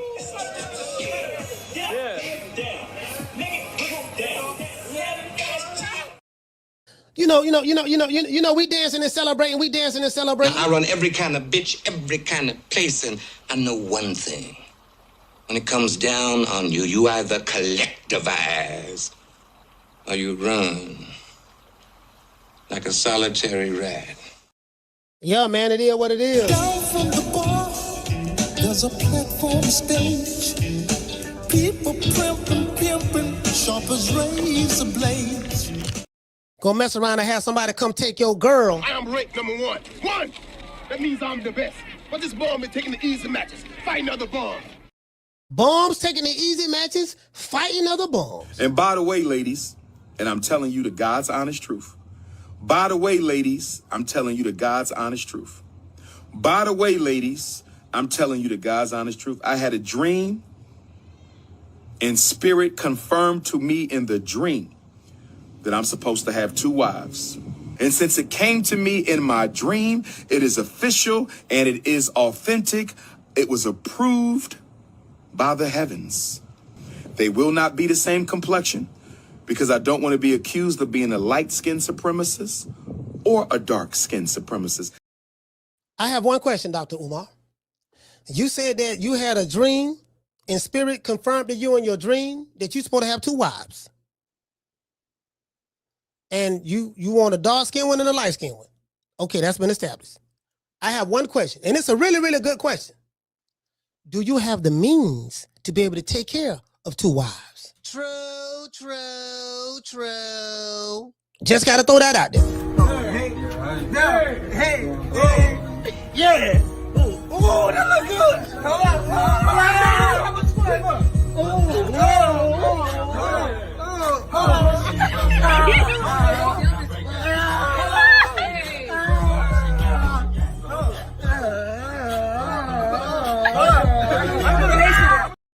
That's the thing right there. Shout out to Yamas.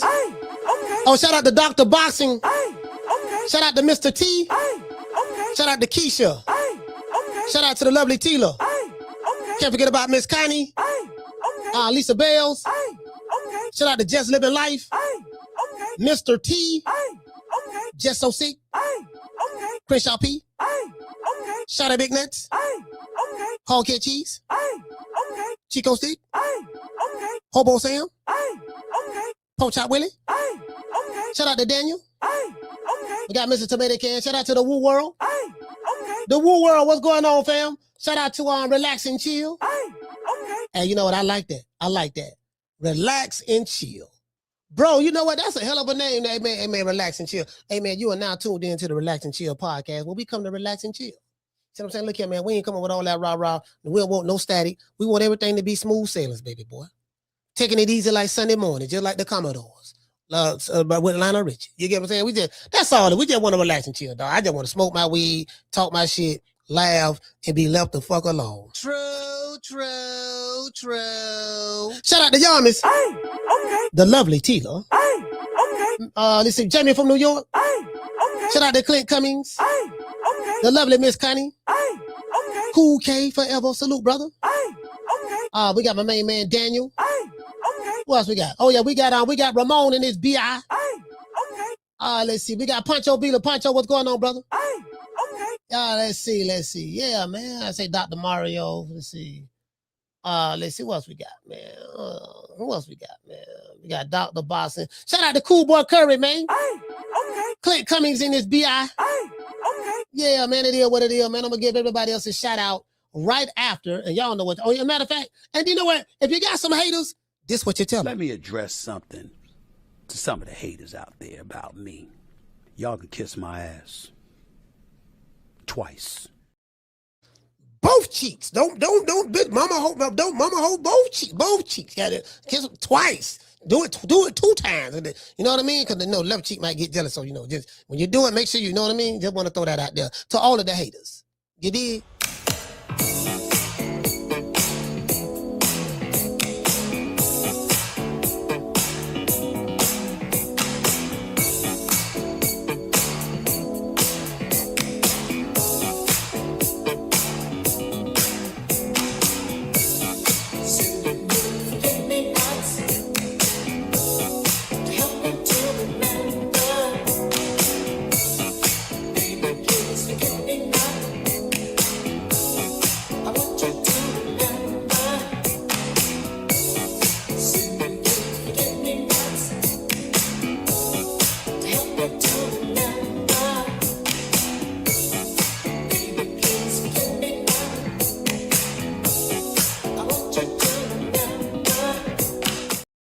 Hey man, shout out to Gold Hunter. Shout out to Gold Rush. Shout out to the lovely Miss Connie. Cool Boy Curry, salute. Can't forget about Keisha. My main man G5 from the Bronx. Daniel from H-Town. Shout out to JC. Hollow Davis. Yeah, man, it is what it is. Let's see. Shout out to Schoolo, man. Schoolo and his BI. Can't forget about Damien. Who else we got, man? We got doggone. Let's see. We got Hollow. We got JC. Shout out to Mr. Bory. Shout out to Clint Cummings. We got Mr. Tomato Can. He stay fighting bombs. But this bomb is taking the easy matches. Fight another bomb. You know, they say that, as AB say, the can man, anybody can get it. But you could call me the can man, because anybody can get it. Africans, Americans, Dominicans, Mexicans, anybody can get it. Yeah, just certain motherfuckers that should not have no money. When they get some money, they do not know how to act. They should have never gave you niggas money. Motherfuckers go to flushing money down the toilet, ripping it up, throwing money in the air. Bro, like when you disrespect money, some people, listen, you want to be the person that can attract money. You want to be a magnet to money. You don't want to be a repellent to money. You got some people, man, they blessed to get the money, and then they run the money away, and then they realize the error of their ways. Then they want the money to come back. The money gone now. The money gone. True. Shout out to D4L. Yeah, man. Shout out to doggone the lovely Tila, man. The Omaha stand up. Yeah, you get what I'm saying? I'm trying to tell you, man. Hold on, Dr. Mario, Dr. Box, you say, Coach, you know all about the YouTube money, right? Yeah, I know how YouTube works. I know exactly how YouTube works. I definitely do. I don't gain some game on it here. There's a lot of different things you can do to really make sure you have it's a lot. It's really not a lot, but it's certain things that you can do. You get what I'm saying? But you got to feed the beast. I said that over here before. You got to know how to feed the beast on YouTube, and all of the social media platforms are pretty much very similar. Whether it's YouTube, whether it's TikTok, whether it's Facebook and Instagram, that's owned by Instagram is owned by Facebook. They're pretty much whether it's X, same thing. Like if you want to get a lot of it's the same thing. You know what I mean? Like you got to feed the beast. That's all. So I'll probably be doing that in a minute. I know how YouTube works though. I definitely know how YouTube works. So now we have a really, really good organic following. And then now you can take the organic numbers, and you can take that to a whole nother level. And we're gonna do that over here. Shout out to Tony Montana. We're definitely gonna do that over here too. D4L. Yeah, man, for sure. I can guarantee you that we're gonna do it over here for sure. You know what I'm saying? So again, I ain't trying to go against the grain. You know what I mean? They say don't hate the player, hate the game. I ain't trying to go against the grain, man. I ain't one of them dudes that's gonna go against the grain. I don't believe in swimming upstream. You get what I'm saying? If there's a smooth way to do it, find the easiest way and most effective way possible. Work every angle of it, and then let it do what it do. I catch you guys on the next one. You know my motto. Don't beat me there. Bap. Peace. Man, I'm out of here, bro. Let's go. Man, I'm out of here, bro. Let's go.